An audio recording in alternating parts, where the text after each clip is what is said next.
Hey everyone, and welcome back to Echoes of the Unknown. Tonight we're peeling back the layers on a manuscript so vast, so mysterious, and so steeped in dark legend that it earned the name, the Devil's Bible. Imagine a book the size of a grown man's torso, weighing more than 160 pounds, and said to have been written from cover to cover in a single, terrifying night. What could drive a person to such a feat, and what price would they have to pay? Before we dive into the mystery, if you're as fascinated by the unknown as I am, please hit that like and subscribe button. It helps us find more stories that deserve to be told. Drop a comment below with a mystery you think is due for a new look. All right? Turn down the lights, get comfortable, and let's begin our investigation. You find yourself in a quiet, climate-controlled room. The air is still and smells faintly of old paper, leather, and time itself. The light is low, carefully calibrated to protect what lies at the center of the space. There, resting within a heavy glass display case, is a book. But to call it a book feels like a profound understatement. It's a monolith, an artifact of impossible scale. This is the Codex Gigas, Latin for giant book, and it more than lives up to its name.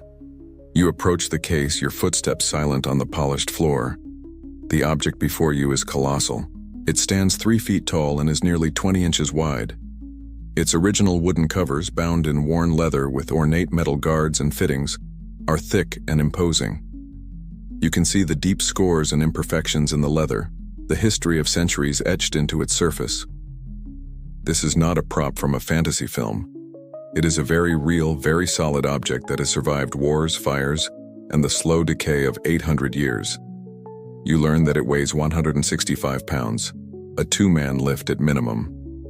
This is the largest extant medieval manuscript in the world, a well-established, undisputed fact. You can look up its dimensions, see photographs of curators carefully turning its pages with gloved hands. But the numbers, the cold, hard data, do nothing to prepare you for the sheer presence of the thing. It seems to have its own gravity, pulling the light and the silence of the room toward it. You press a little closer to the glass, trying to make out the script on the open page. The lettering is a marvel of precision, impossibly uniform. 2 columns of elegant Latin script, perfectly aligned, march across the page. The vellum, a fine parchment made from animal skin, is the color of old ivory.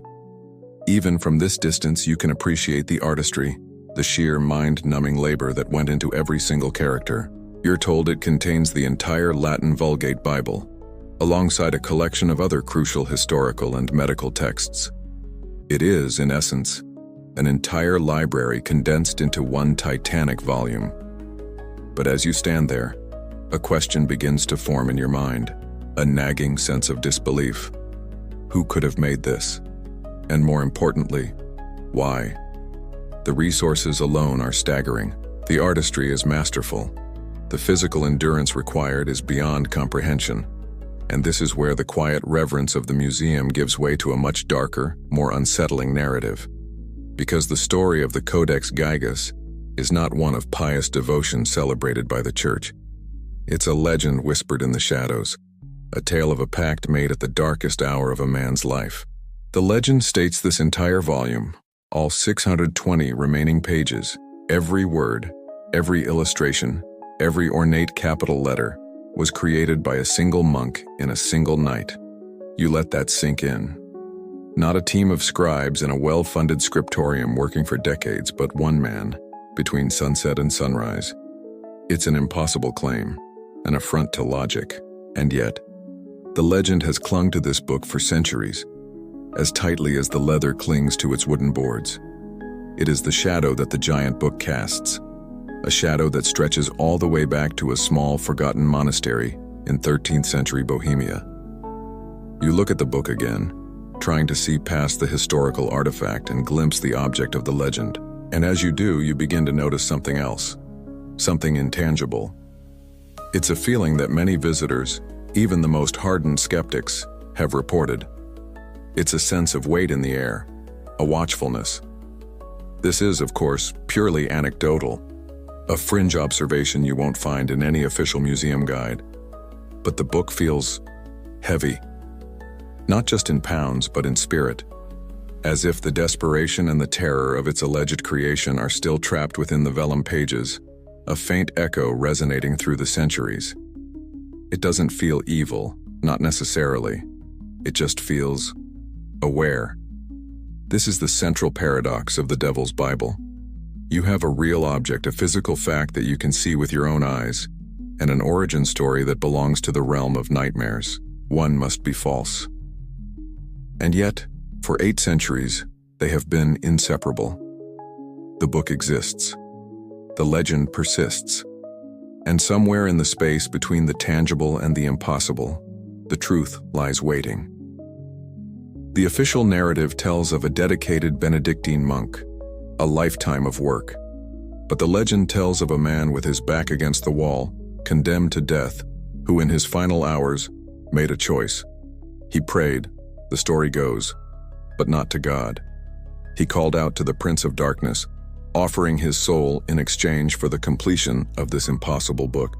So as you stand here in this silent room, looking at this monument of ink and animal hide, you are left with a profound and unsettling question that challenges the very boundary between history and myth. What kind of force, human or otherwise, could compel such a creation? Was it the patient, meticulous hand of faith, working tirelessly over a lifetime? Or was it a singular, desperate burst of preternatural power, born of a pact made in the dead of night? That question hangs in the sterile air of the museum, a silent challenge to the glass case and the object within. To even begin to approach an answer, you must pull your focus away from the supernatural whispers and ground yourself in the brutal, physical reality of the book's creation. You must look past the finished product and imagine the raw materials. You have to think about the cost not in terms of a soul, but in terms of flesh and coin. The weight of the Codex Gigas isn't just in its mass. It's in the lives, animal and human, that were consumed to bring it into existence. Let your gaze drift to the surface of a single page. It's smooth, almost luminous under the soft gallery lights. This isn't paper. Paper existed in the 13th century, but it was considered flimsy, unworthy of a project of this magnitude, a book intended to last for eternity. This is vellum, the skin of an animal, meticulously prepared to hold ink. For the Codex Gigas, this process was repeated on an industrial scale. This is a well-established fact, confirmed by modern analysis. The creation of this one book required the skins of more than 160 donkeys. Try to comprehend that. Picture a herd of over 160 animals. That alone represents a significant amount of wealth in the 13th century, a substantial asset for a rural monastery. Now picture the process. Each animal must be killed, its skin carefully removed. The hide is then washed and soaked in a lime or lye solution for days, a foul-smelling process that loosens the hair and fat. Then comes the scraping. The hide is stretched taut on a wooden frame, and a worker with a curved, razor-sharp knife meticulously scrapes away every last trace of hair and flesh. One slip, one moment of inattention, and the page is ruined. Once scraped clean on both sides, it's left to dry under tension, creating a smooth, strong, and stable surface. Finally, the vellum is treated with pumice and chalk to make it perfectly receptive to the ink. Now imagine doing that more than 160 times, producing over 300 massive sheets or folios, all of a consistently high quality. The sheer logistics are staggering. It's a stinking, messy, laborious, and highly skilled job. It requires space, resources, and a team of specialized workers. This wasn't something a single person could do in secret. The creation of the vellum alone was a major industrial undertaking that would have involved the entire monastic community, if not the surrounding lay community as well. It represents years of work before a single drop of ink ever touched a page.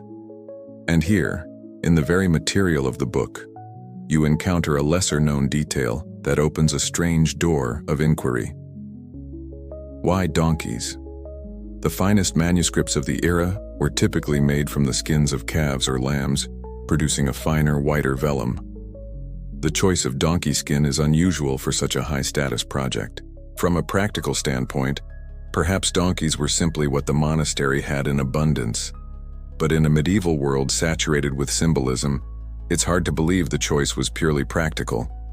The donkey is a complex symbol in Christian iconography. It represents humility and peace, as it was the animal that carried Jesus into Jerusalem.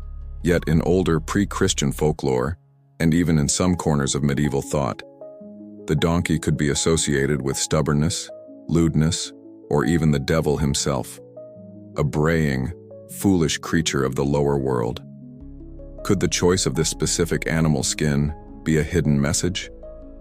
A subtle nod to the humble Christ-like labor of the scribe, or a darker, more deeply embedded signature of the book's alleged patron? You pull your thoughts back to the context of the time. The 13th century was not the dark age it's often painted as, but it was a world steeped in a reality vastly different from your own. Life was hard and often short.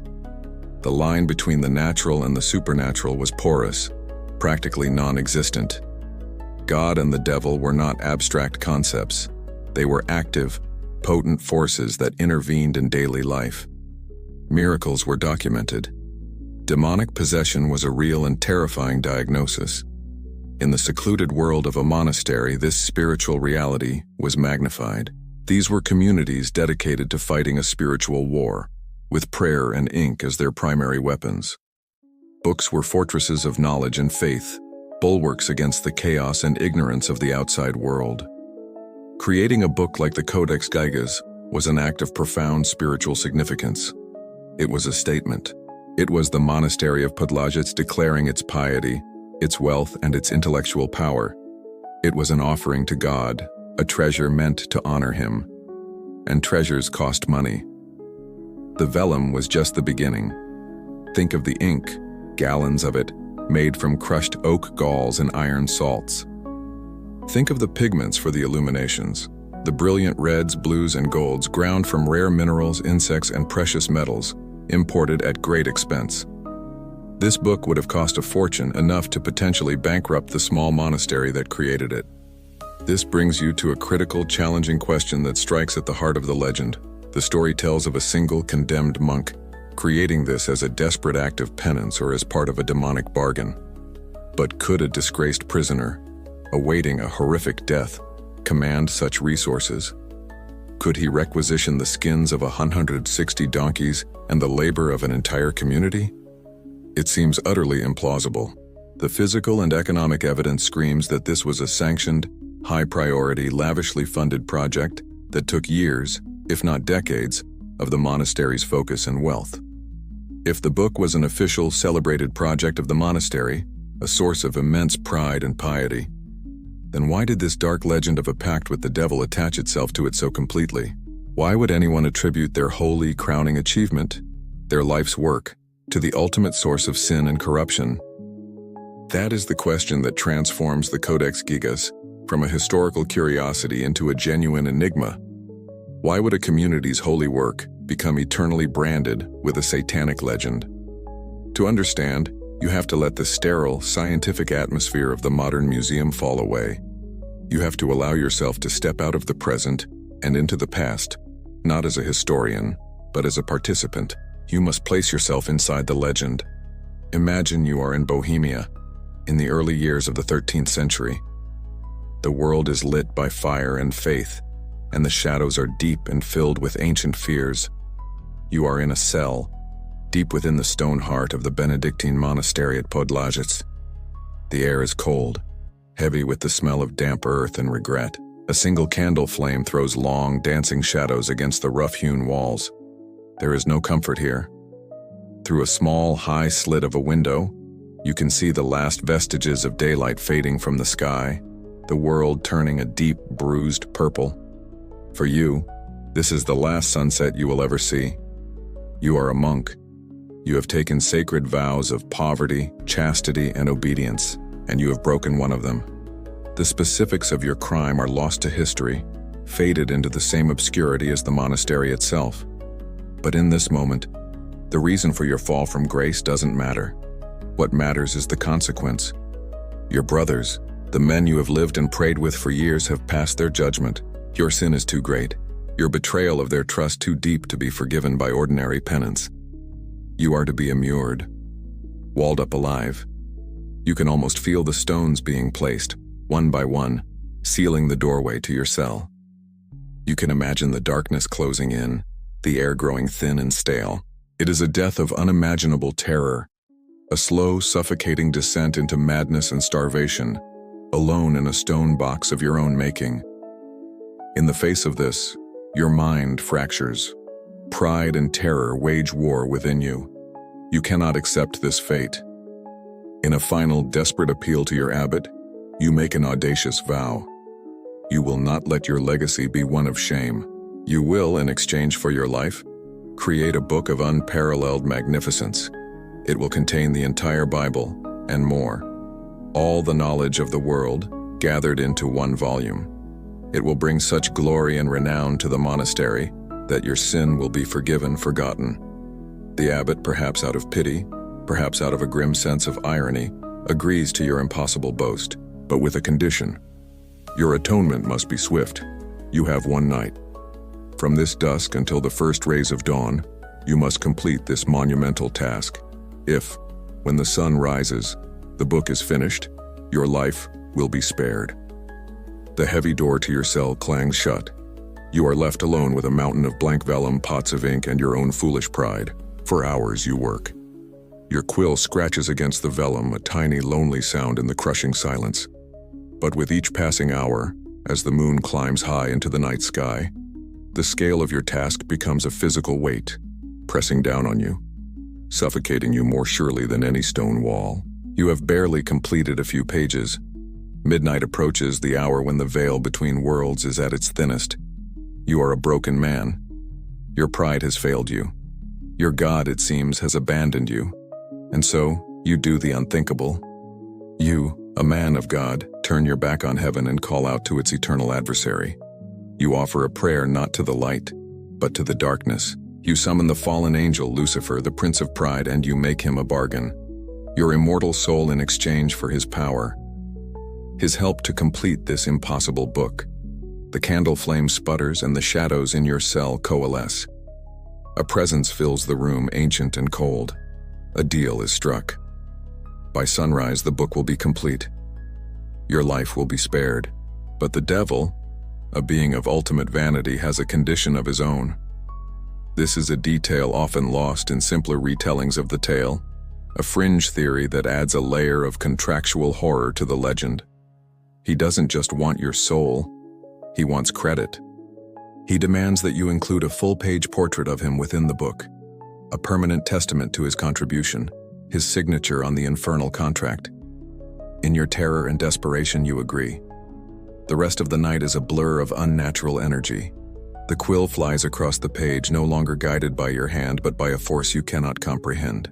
Words, sentences, entire books of scripture and science flow into existence. The sun's first light finally cuts through your window, and you collapse, exhausted beside the finished work. The Codex Gigas is complete. Your life is saved. Your soul is damned. Now pull yourself back from the 13th century. You are in the museum again, standing before the glass case. The story you just lived through is, of course, a legend. But the fact is, this legend is nearly as old as the book itself. It's not a modern invention or a novelist's fantasy. For centuries, this has been the accepted story of the Codex's origin, a piece of folklore so powerful it has become a part of the historical record. It's easy for our modern rational minds to dismiss it. A fairy tale, a cautionary fable about pride, a way for medieval peasants to explain something they couldn't understand. And yet, this brings us to a deeply challenging question. If the legend is pure fiction, why does it so perfectly explain the book's two most uncanny and physically evident features?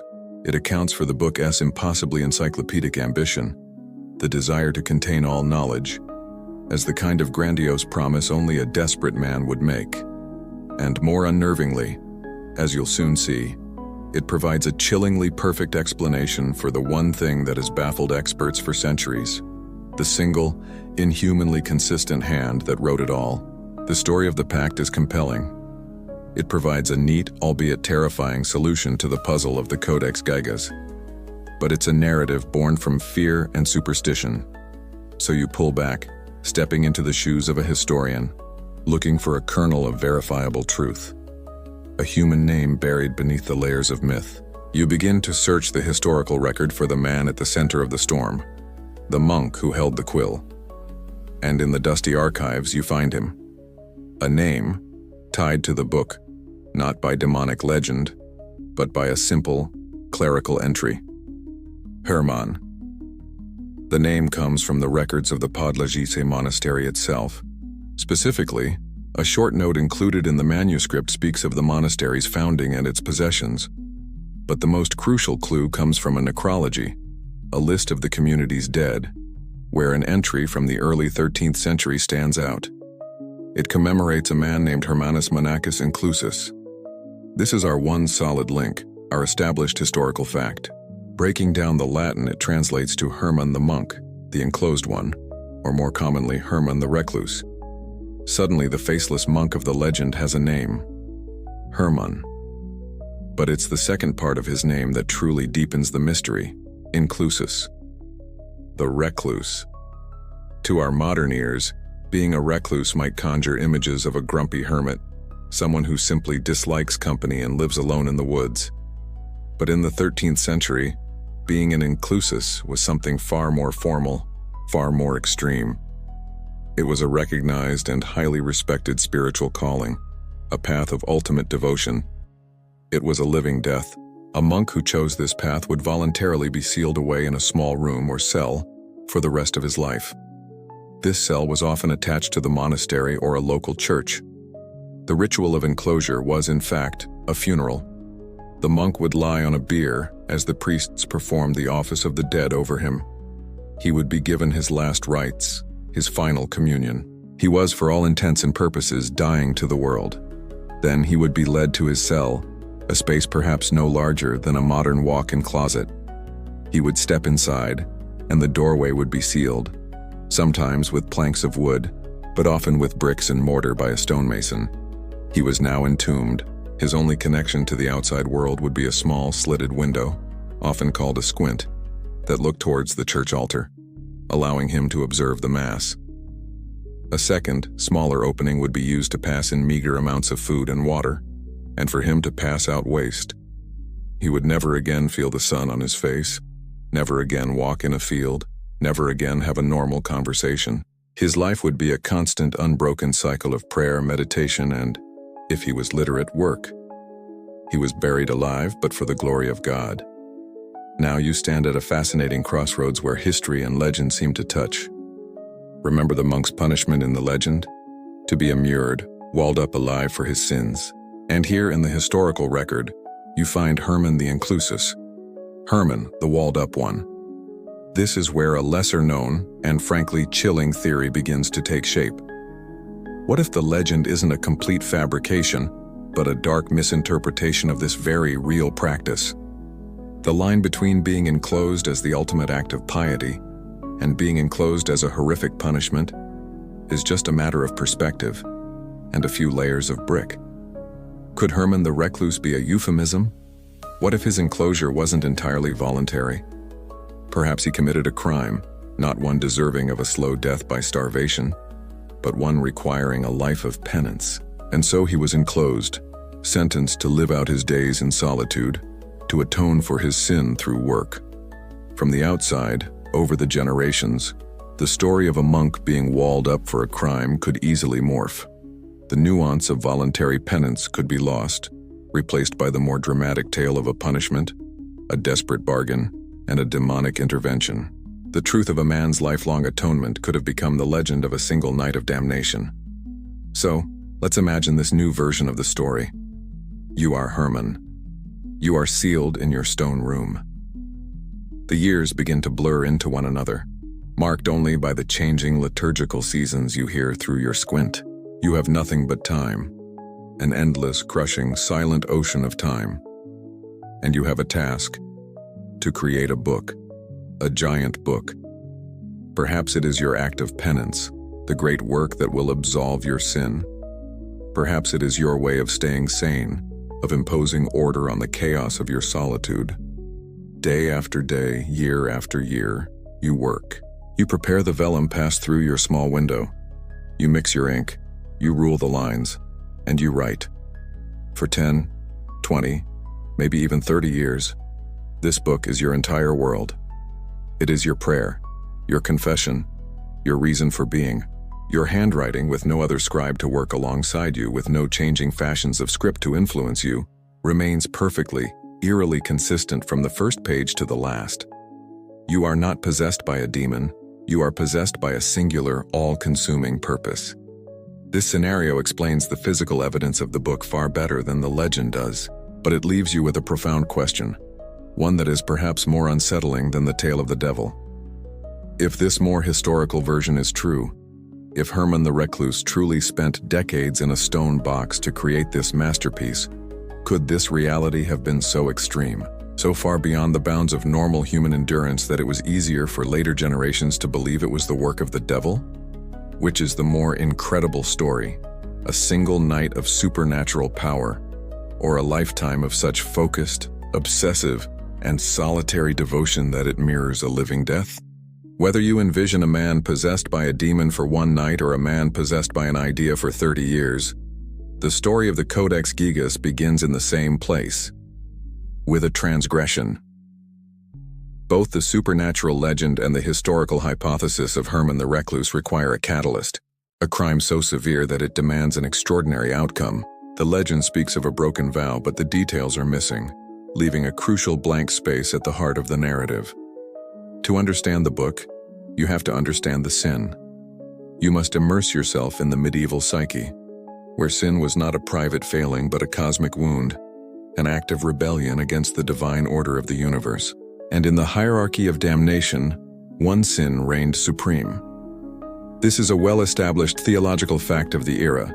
The deadliest of the 7 deadly sins was not lust, nor greed, nor wrath, but pride, superbia. In the teachings of the Church Fathers, from Gregory the Great to Thomas Aquinas, pride was the source of all other sins, the gateway to damnation. It was the belief that your own will, your own intellect, your own importance, could be equal to, or even greater than, God's. It was the sin of Lucifer himself, the beautiful archangel, who declared, "Non serviam, I will not serve," and for that pride was cast from heaven. A crime born of passion or weakness might be absolved through prayer, fasting, or pilgrimage, but a crime born of monumental pride would demand a penance of equally monumental scale. Now look again at the legend of the desperate monk. His back is against the wall, his life is forfeit. And what does he do? He boasts. He makes the impossibly arrogant claim that he, a single man, can accomplish a task of divine proportions in a single night. He doesn't beg for mercy. He attempts to bargain with glory. I will create the greatest book the world has ever seen. This is the pinnacle of pride. In that moment of ultimate arrogance, he is echoing Lucifer. It is this very act of pride that spiritually severs him from God's protection and opens a direct line to the one being who would understand and reward such ambition: the devil. The pact isn't just a convenient plot device, it's a perfect theological consequence. Pride summons pride. But what if you set the legend aside and focus on the historical Herman the Recluse? If he was enclosed as a lifelong penance, his sin must have been equally profound. The monastic records are silent, a silence that invites speculation. And here, a fascinating and lesser-known theory emerges. What if Herman's crime wasn't a simple carnal sin like breaking his vow of chastity? What if it wasn't a physical act at all, but a sin of the mind? A crime of intellectual pride. Imagine Herman not just as a scribe, but as a brilliant, ambitious scholar in a small, isolated monastery. He has access to books, to knowledge from across the known world. He sees the Word of God in the Bible, but he also sees a different kind of truth in the histories of Flavius Josephus, in the scientific encyclopedia of Isidore of Seville, in the medical texts of the age. In an era of rigid orthodoxy, where the Bible was the ultimate and often sole source of truth, perhaps Herman had a different, more dangerous vision. Perhaps he believed that secular knowledge, history, science, medicine, was not separate from or subservient to divine knowledge, but an equal part of a whole. This theory posits that his great sin was an attempt to create a new kind of scripture, a compendium where human knowledge stood proudly alongside divine revelation. The Codex Gigas itself becomes the evidence. It's not just a Bible. It's a deliberately curated library attempting to encompass everything. By binding these disparate texts together, Herman could have been seen as committing an act of supreme intellectual arrogance, blurring the sacred line between God's word and man's. His penance then becomes a perfect ironic punishment. He is to be enclosed, cut off from the world of men, and forced to complete his audacious, prideful project, but only within the confines of the monastery, dedicating his rebellious intellect to the very institution he challenged. The book is no longer just a task. It is his entire existence, the sin and the sentence bound together in one giant volume. Whether you follow the path of the legend or the path of historical speculation, you arrive at the same psychological profile of the creator. This was not a humble, anonymous copyist. This was a person of titanic ambition, of supreme confidence in his own abilities, a man whose pride was so vast it could either challenge heaven or bargain with hell. You can feel it in the work itself, the audacity of the scale, the perfectionism of the script, the sheer force of will required to see it through. The Codex Gigas is an artifact of overwhelming pride. This leads you to a final, challenging question about the nature of the crime itself. We have been assuming that some great sin was committed, and the creation of the book was the consequence, either the frantic bargaining chip to avoid punishment, or the lifelong penance to atone for it. But what if we have it backwards? What if the book isn't the result of the sin? What if the book is the sin? Does the very act of attempting to create such an object, to bind all sacred and worldly knowledge into a single, perfect, human-made volume, itself represent an act of colossal pride? Perhaps the legend of the Devil's Pact isn't the story of how the book was made, but a cautionary tale about the spiritual danger of such an ambitious undertaking. The sin, then, wasn't a forgotten crime that came before, but the pride inherent in the project itself, a hubris so great that future generations could only explain it as the work of the devil. Whether the book itself was the sin or the result of one, the legend is clear about the proposed consequence. And to truly grasp why any man, let alone a man of God, would turn to the devil for salvation, you have to confront the alternative. You have to understand the punishment he was facing, not as a historical concept, but as a visceral physical reality. The legend doesn't just say the monk was to be executed, it specifies his fate with chilling precision: immurement. So, you are back in the cell. The boast has been made. The impossible bargain with the abbot is struck. But for a moment, let's imagine you fail. Let's imagine the sun begins to rise on a stack of empty vellum. The heavy oak door creaks open. The abbot is there, his face a mask of grim finality. Behind him are not scribes or brothers coming for morning prayer, but stonemasons, their hands calloused and dusty, carrying trowels and buckets of wet, gray mortar. You don't fight. There is nowhere to run. You simply stand in the back of your small stone room as they begin their work. You hear the wet slap of the first layer of mortar being spread across the threshold. Then the heavy, grating thud of the first stone being set in place. It's a sound of absolute finality. You watch as the world you know begins to disappear. The familiar hallway of your monastery, the faces of the men you knew, are slowly bricked out of existence. The rectangle of light that is your doorway shrinks row by agonizing row. It becomes a square, then a slit, then just a sliver of light, a star of hope that is quickly, methodically extinguished. The last stone scrapes into place. It is sealed with mortar. And then, darkness. A darkness so complete, so profound, it feels like a physical substance, pressing in on your eyes. The sounds of the masons fade. The scrape of their trowels, their muffled voices, they all recede, leaving you in a silence that is as absolute as the darkness. At first, your own breathing is a storm in your ears, your heartbeat a frantic drum against your ribs. But soon, even those sounds are absorbed by the stone and the stillness. You are utterly alone, suspended in a void. This is not a punishment invented for a ghost story. This is a well-established, if mercifully rare, historical reality. Immurement, sometimes given the horrifically ironic name Vade in Pacem, go in peace, was a documented form of punishment in some monastic orders for the most heinous of sins: heresy, apostasy, murder. Archaeological evidence suggests its use, with skeletons found sealed within the walls of old monasteries and castles. It was the ultimate sentence, a way to remove a corrupting influence from the community without the mess of a public execution. The sinner was simply erased, left to God and the silence. Now you must consider what happens next, in the dark. This is where we move into the lesser-known, psychological horror of the punishment. Your brain, starved of all external stimuli, no light, no sound, no touch, no change, begins to turn on itself. This is the well-documented phenomenon of sensory deprivation. At first there is only the cold, the hunger, the thirst, but soon your mind, desperate for input, begins to create its own reality. You start to hear things. The whispers of your brothers, the chant of the choir, the voice of your abbot pronouncing your sentence. Are they real sounds filtering through the stone?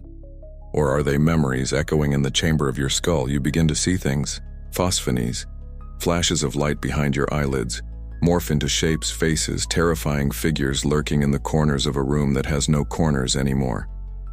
Your sense of time dissolves. Is it day or night? Have you been here for hours or for weeks? The boundary between waking and dreaming evaporates. The narrative of your own life begins to fracture. You are no longer sure what is real and what is a memory, a dream, a hallucination. In this state of profound psychological collapse, where do you think your mind would go? It would be drawn to the two poles of your existence, God and the devil. Your prayers would become frantic, desperate bargains whispered into the suffocating dark. And if God remains silent, who else is there to call upon? In this sensory void, a demonic pact ceases to be a theological concept. It becomes a tangible possibility, a hallucination indistinguishable from a visitation. The shadow in the corner of your eye is no longer a trick of a starved mind, but the Prince of Darkness himself. The cold dread you feel is his presence. The whisper that offers you a way out, a deal to see the sun again, is not your own broken psyche, but a genuine offer from the ultimate tempter. The legend becomes plausible not as a historical event but as a psychological one. The terror of immurement is so absolute that it could create a mental state where a pact with the devil feels like the only rational choice. Now, rewind. You are back at the threshold. The masons are waiting. The first stone has not yet been laid. You have a few moments of twilight left. You look at the mountain of blank pages and you feel the weight of your impossible promise. And you feel, with chilling certainty, the alternative. That slow, dark, silent descent into madness and death. What do you do? This is the question that brings the legend into sharp, uncomfortable focus. It's no longer about a mythical monk in a faraway time. It's about you, faced with the absolute certainty of such a horrific death, a death of the body and the mind. Is there any bargain you wouldn't make? Is there any price you wouldn't pay? Any name you wouldn't call to see the sun rise just one more time? You pull back from that terrifying precipice, the choice between damnation and a horrific death. The legend offers its own answer. The monk chose damnation, and the book is the result. It is the proof of the pact. And when you turn your attention from the story back to the physical object resting in its climate-controlled case, you find something that seems to corroborate the most impossible part of the tale. You find evidence not of a lifetime of human labor, but of a single inhuman burst of creation. The evidence is written into every single letter on every single page. Lean closer to the glass again. Let your eyes unfocus from the meaning of the Latin words and look instead at their form. You're looking at a script known as Carolingian minuscule, a clear and elegant style of handwriting. Notice the precision.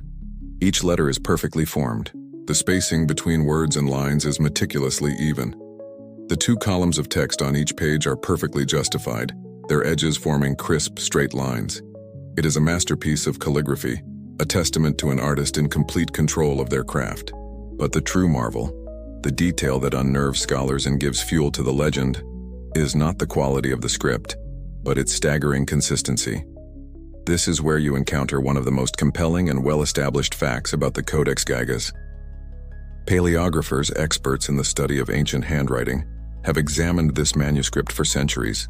They analyze the minute details of the script, the angle at which the scribe held the quill, the pressure applied on the downstrokes, the subtle personal flourishes in the formation of each letter. These are the unique fingerprints of a writer's hand. And their conclusion is almost unanimous. The entire book, from Genesis to the final exorcism rites, was written by a single person. Let that sink in. Not a team of monks in a scriptorium, each working on a different section, as was common for large projects. But one man, one hand. Now this is where the profound strangeness begins. A person's handwriting is not static. It is a living, evolving thing. Think of your own signature. It has likely changed since you were a teenager. Over the course of 20 to 30 years, the estimated time it would have taken one person to create this book, a scribe's handwriting should evolve. It would mature, change with artistic fashion, and be affected by the simple, unavoidable realities of human life. Imagine Hermann the recluse in his cell. Over 3 decades, he would experience good days and bad. Days of sickness, when his hand might tremble. Days of fatigue, when his concentration might lapse. The very tools would change. A newly sharpened quill produces a different line than a worn one. The ink composition might vary slightly from batch to batch. All of these factors should leave their mark on the manuscript, creating subtle shifts and variations in the script. Archaeologists of the written word, paleographers, are trained to spot these very changes. And in the Codex Gigas they find nothing. The hand that wrote the first page is identical to the hand that wrote the 600th. There is no sign of aging, no tremor of illness, no hint of fatigue. The pressure, the angle, the letter forms, they are all relentlessly, unnaturally uniform. It is as if the entire book was written in a single, continuous session where the scribe was immune to the frailties of the human body. And of course, the legend provides a perfect, chilling explanation for this. If the book was written in one night, with the scribe's hand guided by a supernatural demonic force, then there would be no time for his script to change. There would be no aging, no sickness, no fatigue. The unbroken consistency of the hand is the direct result of the unbroken, preternatural effort that created it. The physical evidence on the page seems to be a silent witness, testifying to the truth of the impossible story. For those seeking a rational explanation, this uniformity is a profound challenge. Some have proposed that the scribe might have been in a kind of psychological state, a lesser-known condition that could explain this incredible focus. Perhaps he was experiencing an extreme and prolonged flow state, a mental immersion so deep that he became a machine-like extension of the text. An even more extreme theory suggests a neurological condition called hypergraphia, an obsessive and compulsive urge to write. Could Hermann have been in the grip of such an obsession for decades? Could this have locked his mind and his hand into a state of such singular focus that it produced this mechanical consistency? In this view, the legend of demonic possession is a metaphor for a very real, all-consuming psychological state. The scribe wasn't possessed by a demon, but by an obsessive, compulsive need to write, perfectly and endlessly. But even these psychological theories feel like a stretch. They don't fully account for the lack of physical degradation in the script over such a long period, and so you are left standing before the manuscript, caught between 3 possibilities, each more incredible than the last. That a demon guided the pen for one night. That a man's obsession was so total, it made him into a perfect writing machine for 30 years. Or that a normal human being somehow defied the natural processes of life and aging to produce a work of impossible perfection. This forces you to ask a critical question that cuts to the core of the mystery. If you dismiss the supernatural, how do you explain the evidence? If a single human scribe wrote this entire book over the course of a normal working life, how is it physically possible for his handwriting to show absolutely no evolution, no sign of fatigue, sickness, or even just growing older? What kind of man or what kind of force leaves behind a lifeless work with no trace of the life that was lived while creating it? The evidence of the unbroken hand is a powerful lure. It pulls you toward the supernatural, offering a simple, elegant, and terrifying explanation for the manuscript's impossible consistency. For a moment, you can almost believe the legend is true. The physical proof seems to be right there in the ink itself. But you must also be a skeptic. You must pull back from the seductive whisper of the legend and ask a very simple, practical question. How long would it actually take to write this book? Let's leave the realm of demons and obsessive psychology and enter the world of simple mathematics. You are standing in front of a book with 620 remaining pages, each one a massive canvas of vellum measuring 3 feet by nearly 2 feet. Each page contains 2 columns of text, and each column holds 106 lines. A quick calculation tells you there are over 200 lines of dense Latin script on every single page. That's more than 120,000 lines of text in the entire volume. And this is not rushed, sloppy note-taking. This is meticulous high-art calligraphy, where every letter must be perfectly and individually formed. This is precisely the calculation that researchers, most famously for a National Geographic documentary, set out to make. They consulted with paleographers and calligraphers to estimate the time it would take a master scribe to produce this kind of work. They timed modern experts as they replicated the script, factoring in the complexity and precision required. And the results they came to are staggering. This is a well-established scientific estimate, the cold, hard data that stands in direct opposition to the legend.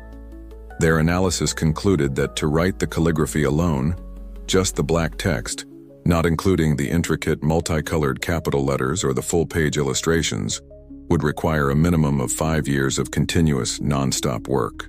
That's 5 years without sleeping, eating, praying, or even pausing to stretch. 5 years of the quill moving across the page, 24 hours a day, 7 days a week. Of course, that's an impossible scenario. A 13th century Benedictine monk would have lived a structured life of prayer, worship, and labor. A scribe might dedicate at most 6 hours a day to his work in the scriptorium, so you adjust the calculation for a realistic human work schedule.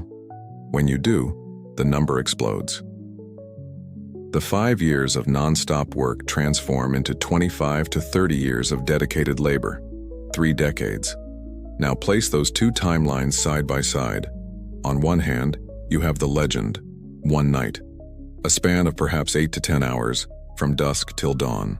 On the other hand, you have the scientific calculation, 30 years, over 10,000 days. The discrepancy is so vast it's almost comical. Science, it would seem, delivers a decisive, fatal blow to the legend. The story of the pact, the monk's desperate bargain, the devil's helping hand.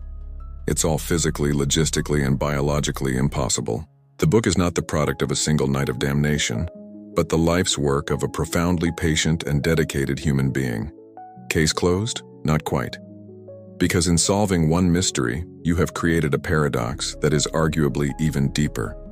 But before we get to that, let's consider a lesser-known possibility, a fringe theory that attempts to bridge this enormous gap in time. What if our modern estimates of scribal efficiency are wrong?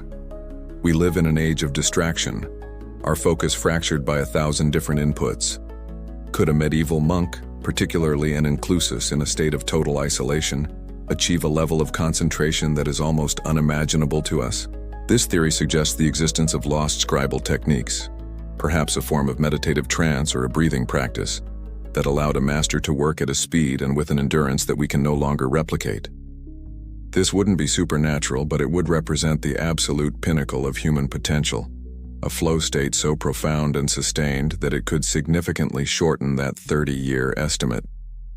Perhaps the work took only 15 years, or 10. It's a fascinating idea, but it's pure speculation with no direct evidence to support it. So you are left with the 30-year timeline as the most rational and scientifically supported explanation. The book is the product of a lifetime. And this is where the paradox slams back into view. Remember the unbroken hand. Remember the impossible, inhuman consistency of the script from the first page to the last. This consistency is what made the one-night legend so compelling. A single, short burst of creation would naturally produce a uniform result. But now, you must try to reconcile that perfect uniformity with a 30-year timeline. You have to imagine a man maintaining the exact same pressure, the exact same angle, the exact same letter forms, every working day for 3 decades. He never suffers a crisis of faith that makes his hand tremble. He never contracts an illness that weakens his script. The slow, inevitable creep of age never stiffens his fingers or changes his style. His handwriting at age 50 is identical to his handwriting at age 20. This forces you to confront a truly challenging question. If we accept the scientific proof that the book took 3 decades to create, does this make the evidence of the perfectly uniform script more mysterious, not less? Science, in its effort to debunk the supernatural legend, has inadvertently amplified the most unnatural and inexplicable feature of the object itself. The one-night story is an impossible fable, but a 30-year marathon of flawless, unchanging mechanical perfection from a mortal, aging human being might just be even harder to believe. The paradox is deeply unsettling. A 30-year timeline demanded by logic and mathematics makes the flawless uniformity of the handwriting seem even more miraculous. You're faced with the image of a man who does not age, tire, or change, at least not on the page. His hand appears to be an instrument of impossible perfection, but a calligrapher is only as consistent as his tools. To maintain that unbroken script for 3 decades, the scribe would have needed a supply of materials that was just as uniform, just as unchanging. And that brings your attention to the very substance of the text itself, the ink. You look at the dark, elegant script on the vellum. After 800 years, it remains remarkably clear and vivid. It has not faded to a ghostly brown, as is the case with so many other medieval manuscripts. The lines are still crisp, the letters bold. What is this liquid that has so powerfully defied the ravages of time? To understand how strange this is, you must first understand how ink was made in the 13th century. It was not a standardized, mass-produced product. Each monastery, and often each individual scribe, had to mix their own. It was a messy, organic, and highly variable art form. The most common and durable ink of the era, and the one used in the Codex Gigas, is a well-established fact confirmed by chemical analysis. It's iron gall ink. Its recipe sounds like something from an alchemist's workshop. You start with oak galls, those strange round growths that form on oak trees, created by the larvae of wasps. These galls are crushed to a powder and mixed with water or wine to leach out their high concentration of tannic acid. Separately, you take a source of iron, usually ferrous sulfate, a mineral known as vitriol or copperas, and dissolve it in water. When you mix the two solutions, the acidic tannin from the galls and the iron salt, a chemical reaction occurs. The result is a dark, watery liquid. When applied to vellum with a quill, it appears pale at first, but as it reacts with the air, it oxidizes and darkens to a rich, purplish black. A binder, usually gum arabic from the acacia tree, is added to improve the ink's flow and bind it to the page. It's a simple recipe in theory, but in practice, it is rife with inconsistency. The potency of the oak galls could vary wildly from season to season, or even from tree to tree. The purity of the vitriol was never guaranteed. The mineral content of the local water could affect the chemical reaction. The proportions had to be just right. Too much acid and the ink would, over centuries, literally eat through the vellum page. Too little, and it would be pale and quick to fade. An ink batch mixed in the spring of 1215 would almost certainly be chemically distinct from a batch mixed in the autumn of 1230. And yet when scientists analyze the ink of the Codex Gigas, they find the same problem they found with the handwriting. The chemical composition of the ink is extraordinarily consistent across hundreds and hundreds of pages that should have been written years, even decades apart. The level of quality and uniformity is once again unnatural. This is where a fringe theory, whispered in the shadow of the main legend, comes into play. What if the formula for this ink was special? What if Hermann was not just a master scribe, but a master of chemical arts, an alchemist who had perfected the recipe for iron gall ink to a degree that was unheard of?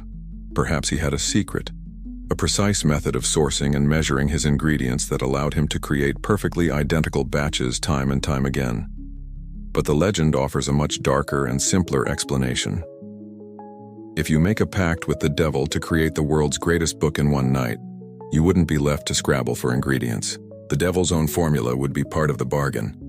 This theory suggests the ink itself has supernatural origins. It was not mixed with water, but perhaps with something else, a substance that gave it its unholy permanence. Some of the most extreme versions of this theory speculate about additives of ritual significance, a drop of blood to bind the pact to the page, or ash from an unholy fire that would grant the ink its miraculous longevity and consistency. The ink wasn't just made, It was concocted, a magical substance for a magical task. You look at the book again. You see the blackness of the ink. It does not look faded or fragile. It looks potent, as if it were laid down yesterday. This exceptional preservation gives a strange, unsettling credence to the idea that it is something more than just oak galls and iron. This leaves you with a critical question that mirrors the problem of the unbroken hand. If you set aside the tales of alchemy and demonic bargains, how do you rationally explain the ink? How did a single monk, presumably working in isolation for 30 years, manage to create or source a supply of ink so vast and so perfectly consistent that batches mixed decades apart show no discernible chemical or visual variation?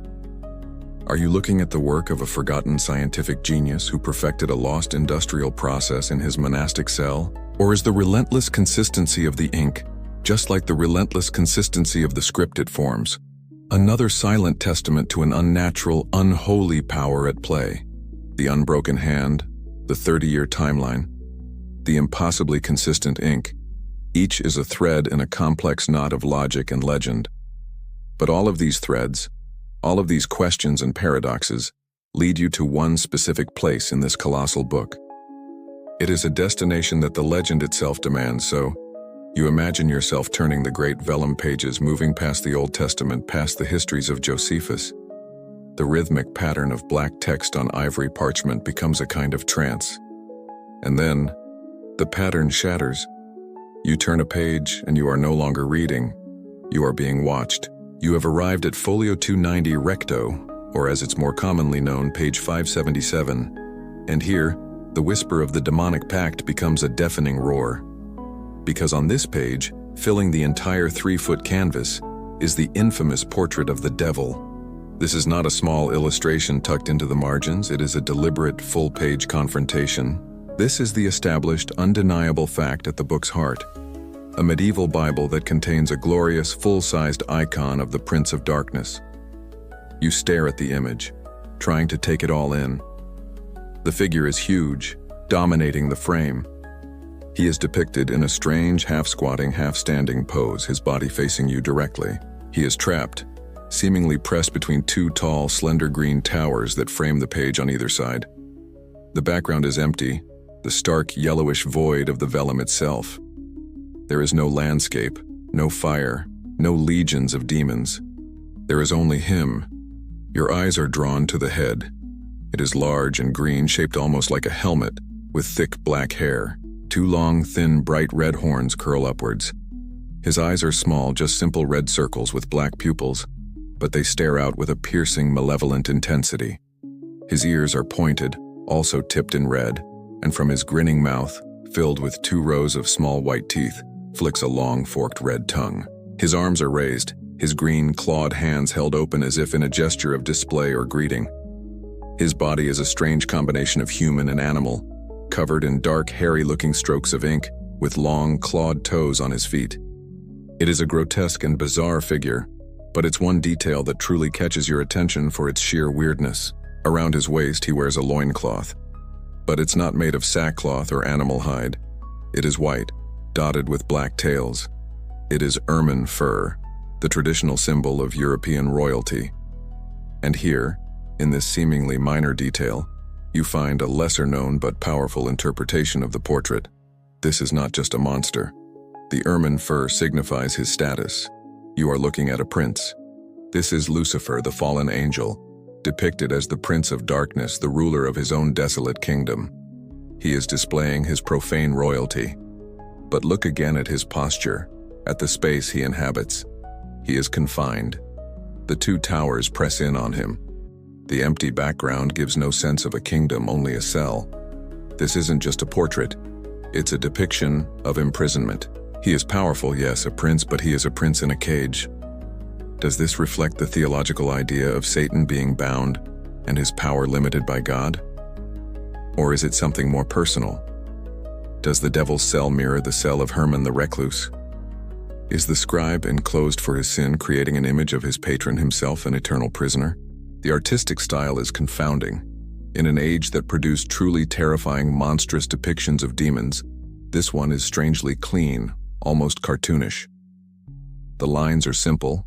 The colors, primarily red, green, yellow, and white, are bright and flat.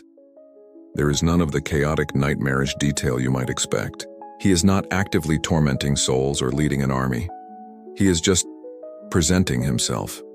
It feels less like a scene from hell and more like a diagram, an anatomical chart of evil. Yet, for all its stylistic strangeness, the psychological impact is immense. The direct, unblinking gaze, the sheer scale of the figure. This is the moment in the legend made real. This is the devil's signature. This is the payment the monk had to include. It is an act of fealty, a permanent acknowledgement of the source of the book's creation, bound forever within the sacred texts it corrupts. It feels less like a warning against evil and more like an introduction to it. This leads you to a perplexing, critical question. Why was the devil depicted in this specific, stylized, almost comical way, rather than as a truly horrifying monster designed to terrify the viewer into piety?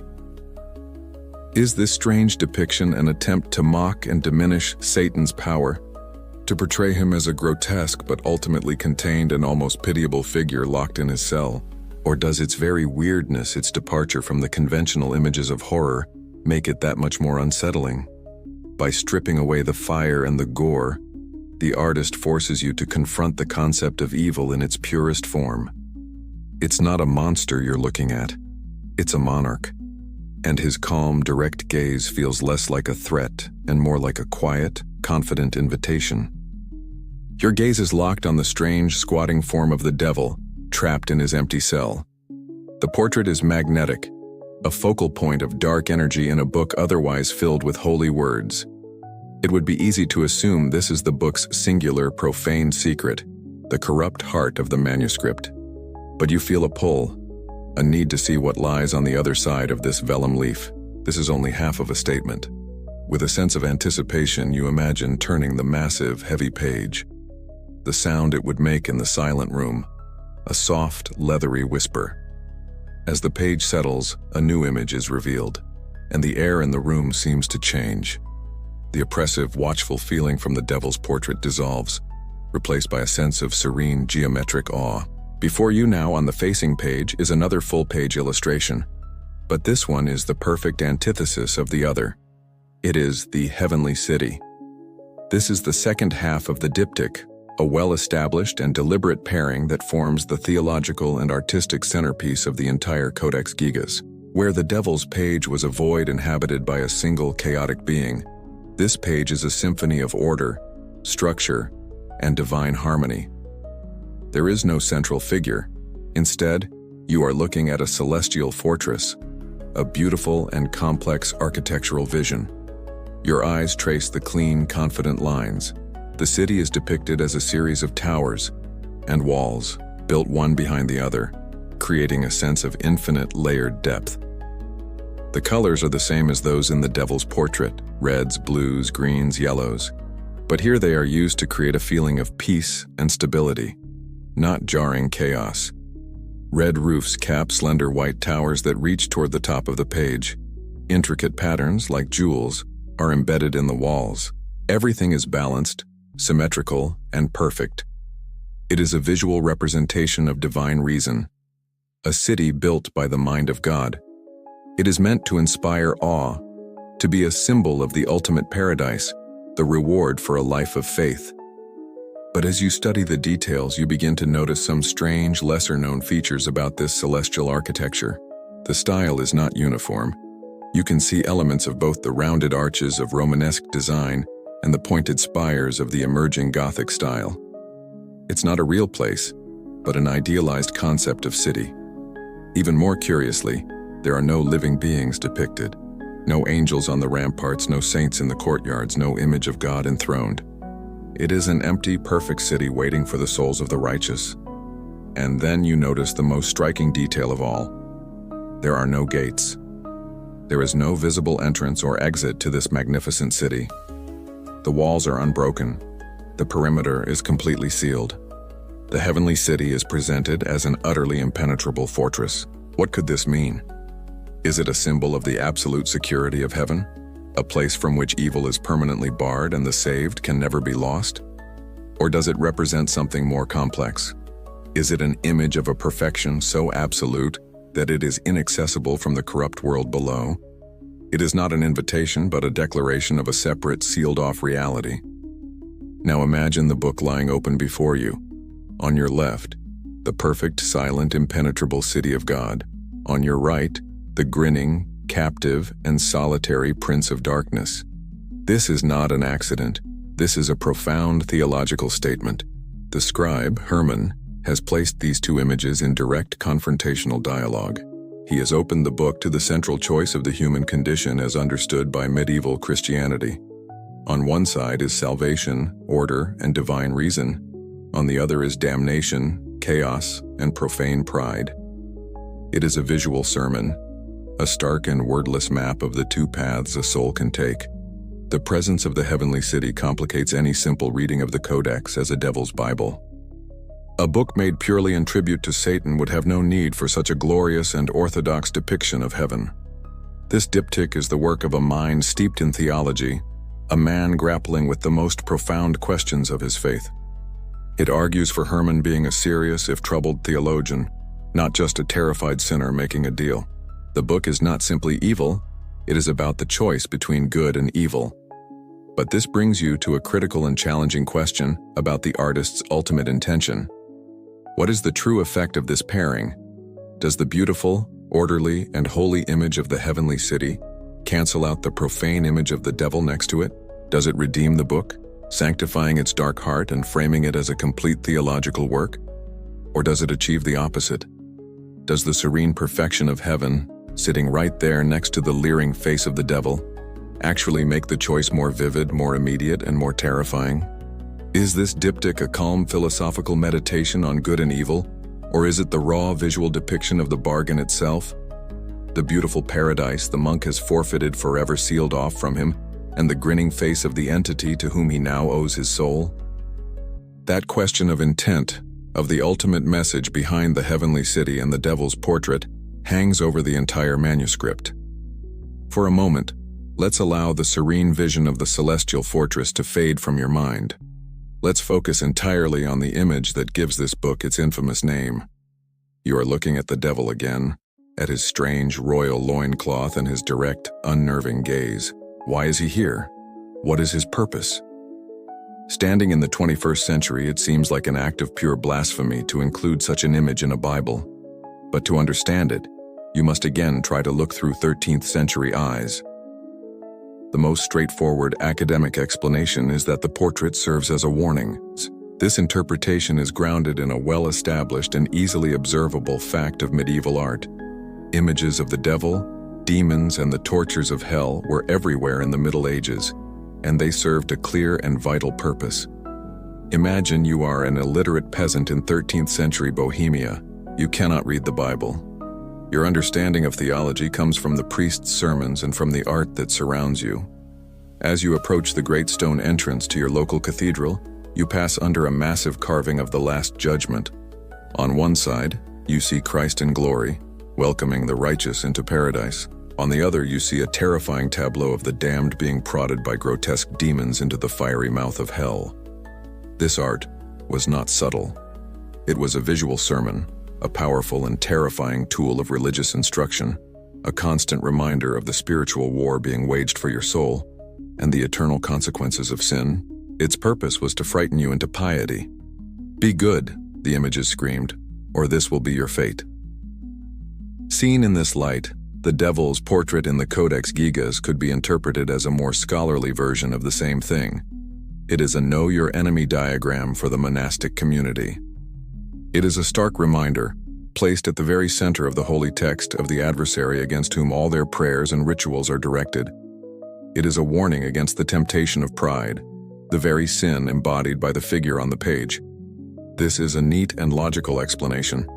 It places the book firmly within the traditions of medieval didactic art, but the more you look at the portrait, the less it feels like a simple warning.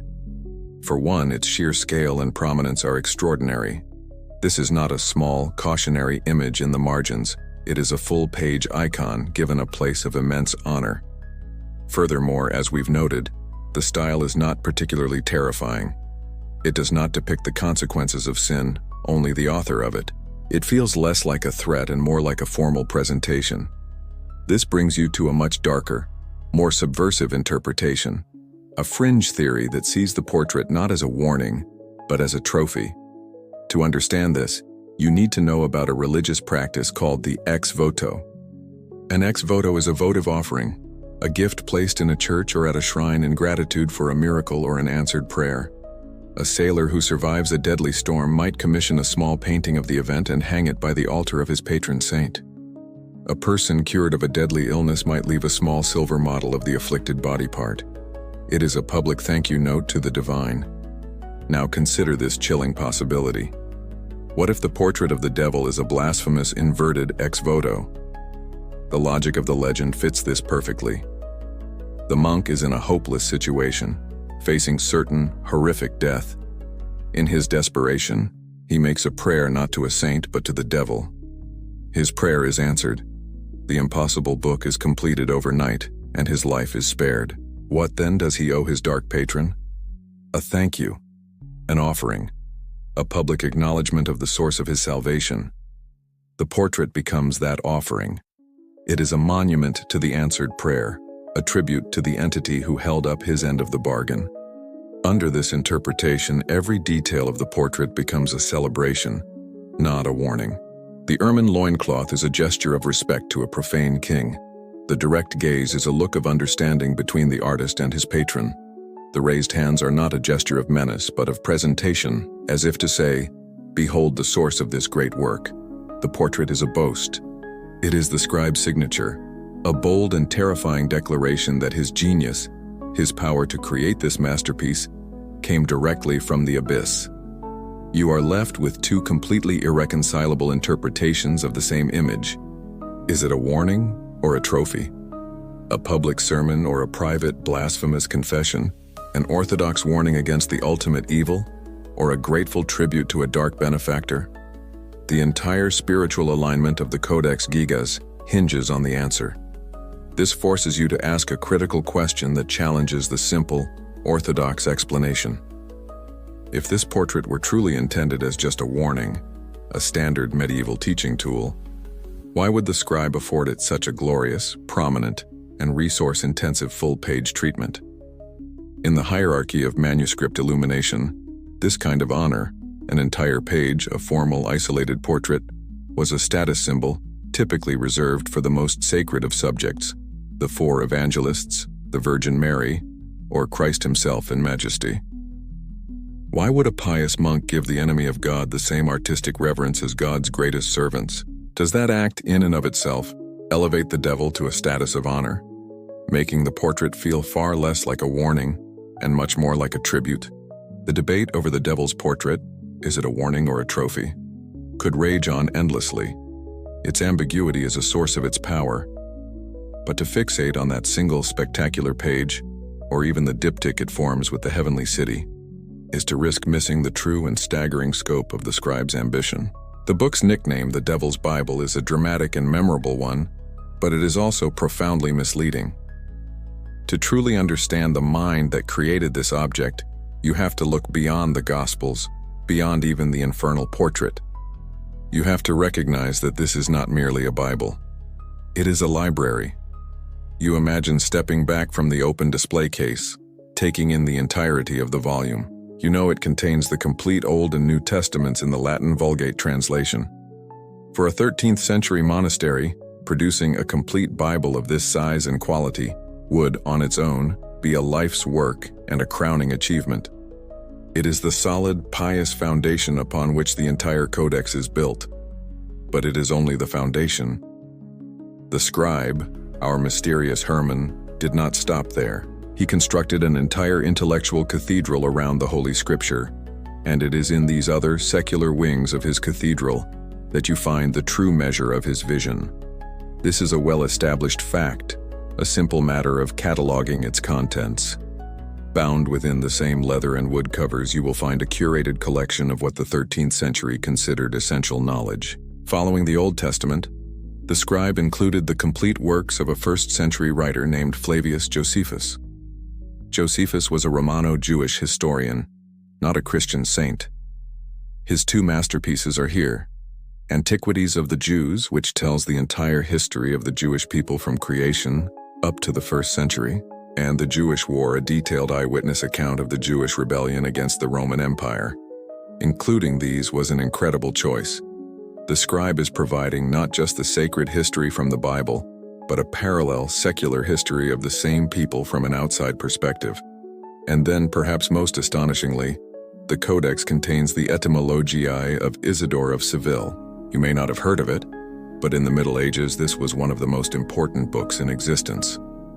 Written in the 7th century, it was, for all intents and purposes, the world's first encyclopedia. It was an ambitious attempt to summarize all classical knowledge.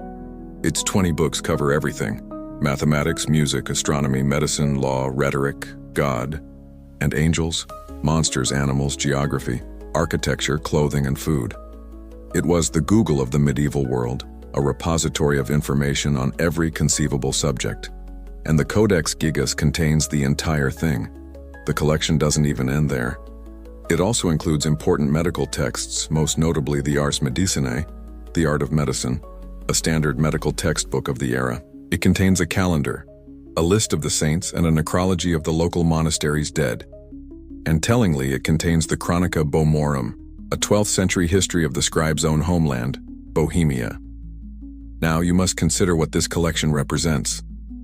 This is where a lesser-known but compelling theory about the book's purpose emerges. This is not a random assortment of popular texts. The selection and the order are deliberate.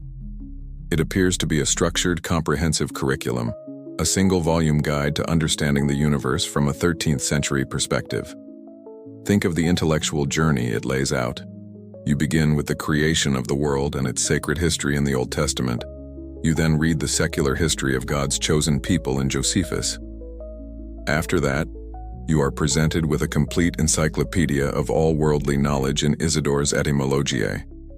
Following this immersion in human knowledge and history, you return to the divine with the New Testament.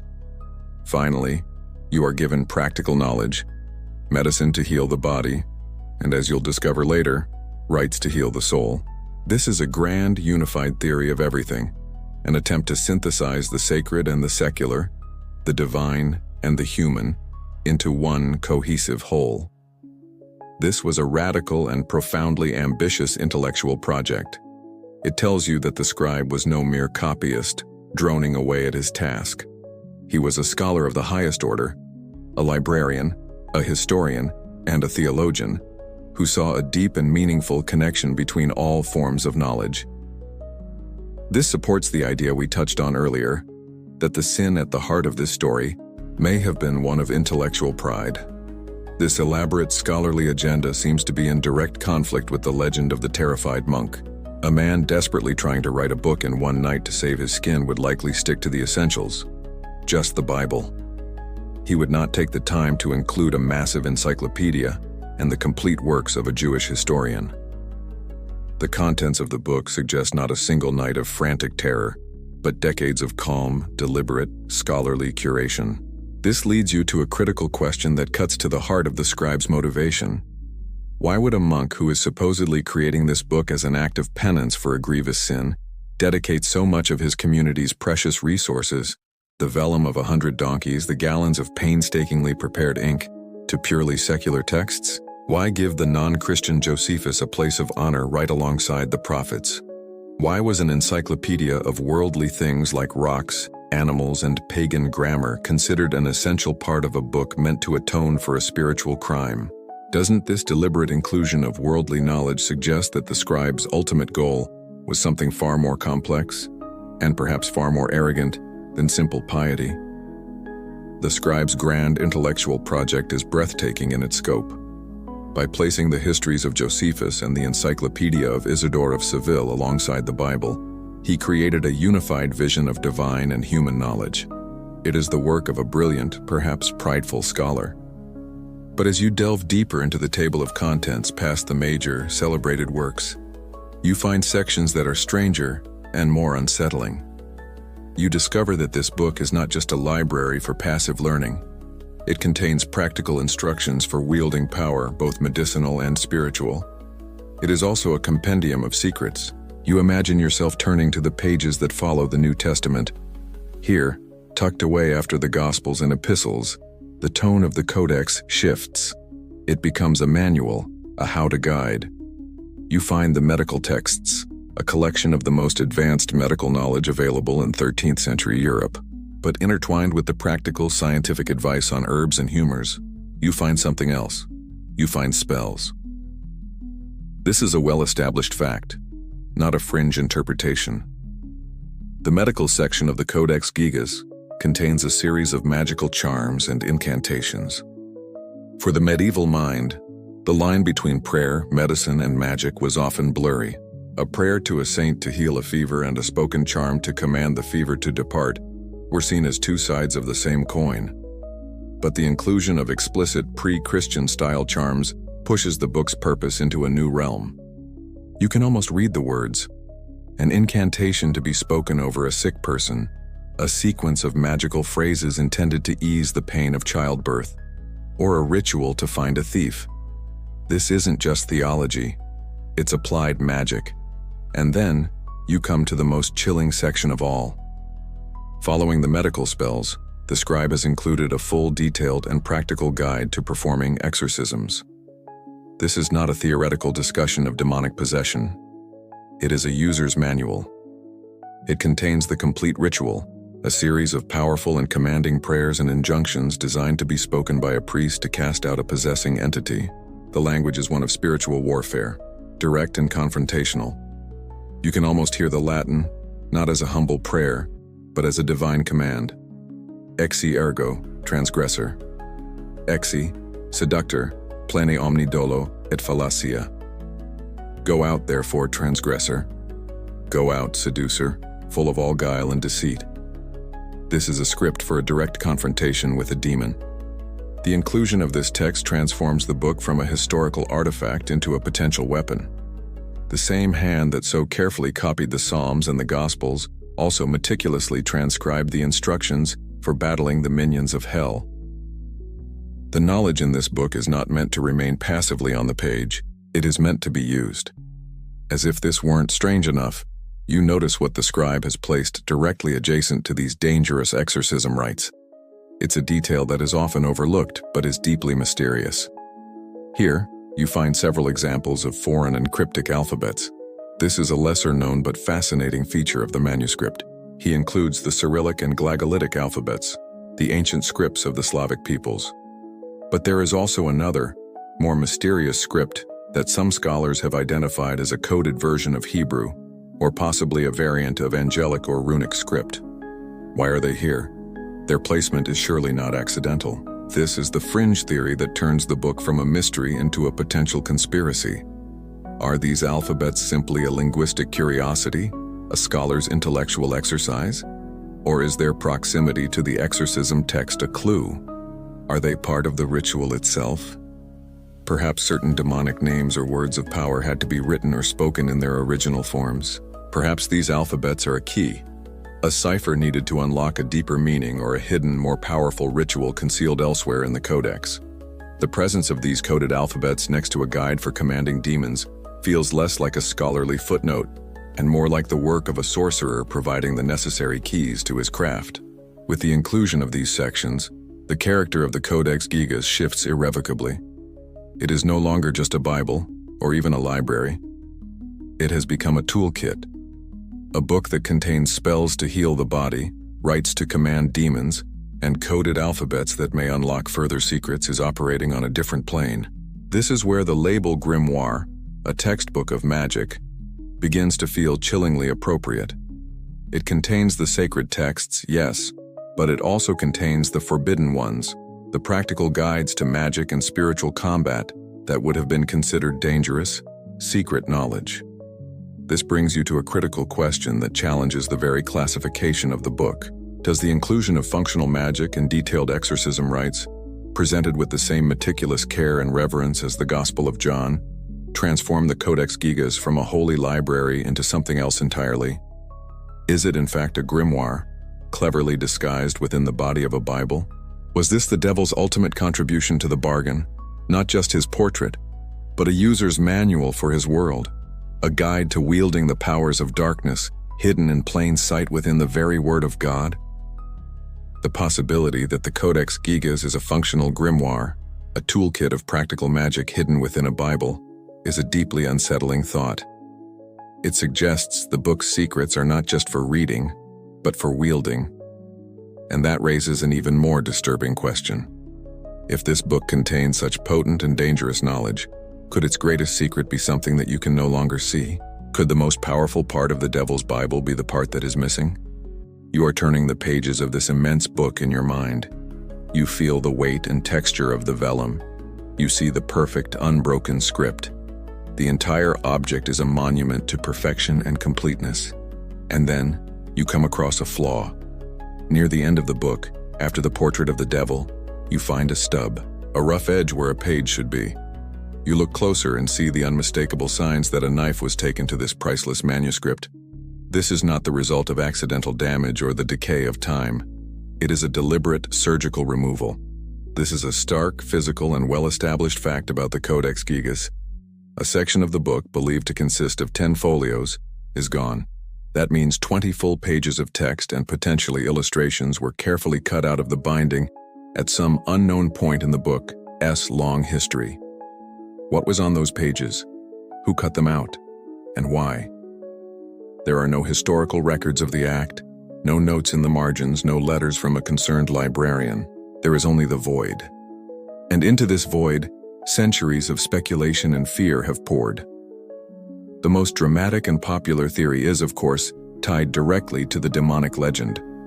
If the devil helped create this book, if his portrait is his signature, then it stands to reason that he would have included a chapter of his own. The legend of the missing pages claims that this is exactly what was torn out. It was the section of the book that was too powerful, too dangerous to be allowed to exist. You can let your imagination fill in the blanks, just as people have for 800 years. What would be on the devil's own pages?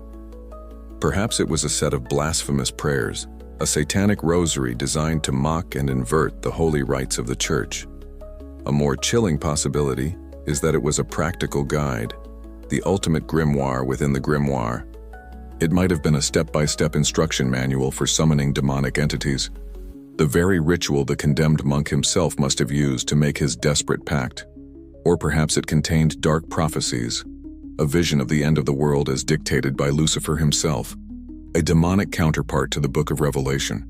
In this telling, some past keeper of the Codex, a brave abbot, a terrified librarian, recognized the profound evil contained on these pages and took it upon himself to cut them out, saving humanity from a knowledge it was not meant to have. It's a sensational and compelling story. But there is another, more academic theory, a lesser-known explanation that is, in its own way, just as fascinating. By analyzing the structure of the Codex, the flow of the texts, and what would logically be expected in a great book from a Benedictine monastery, some scholars have proposed a very different candidate for the missing content. They believe the 10 missing folios contain the Regula Benedicti, the Rule of Saint Benedict. This may sound anticlimactic at first. The Rule of Saint Benedict was the foundational document, the constitution, for the entire Benedictine order. Written in the 6th century, it laid out the rules for every aspect of monastic life, the schedule of daily prayers, the vows of poverty and obedience, the proper way for a monk to show humility, even how he should sleep and eat. For a Benedictine monastery like the one at Podlejec, this was the single most important text outside of the Bible itself. Its inclusion in their masterwork would have been completely normal, even expected. But if the missing pages just contained the community's holy rulebook, why on earth would anyone tear them out? This is where the scholarly theory takes a dark psychological turn. One possibility is simple theft. Perhaps the Codex was, at some point, loaned to a monastery of a different order, and they cut out the Benedictine rule for their own library.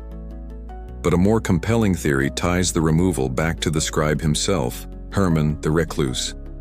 Remember the legend.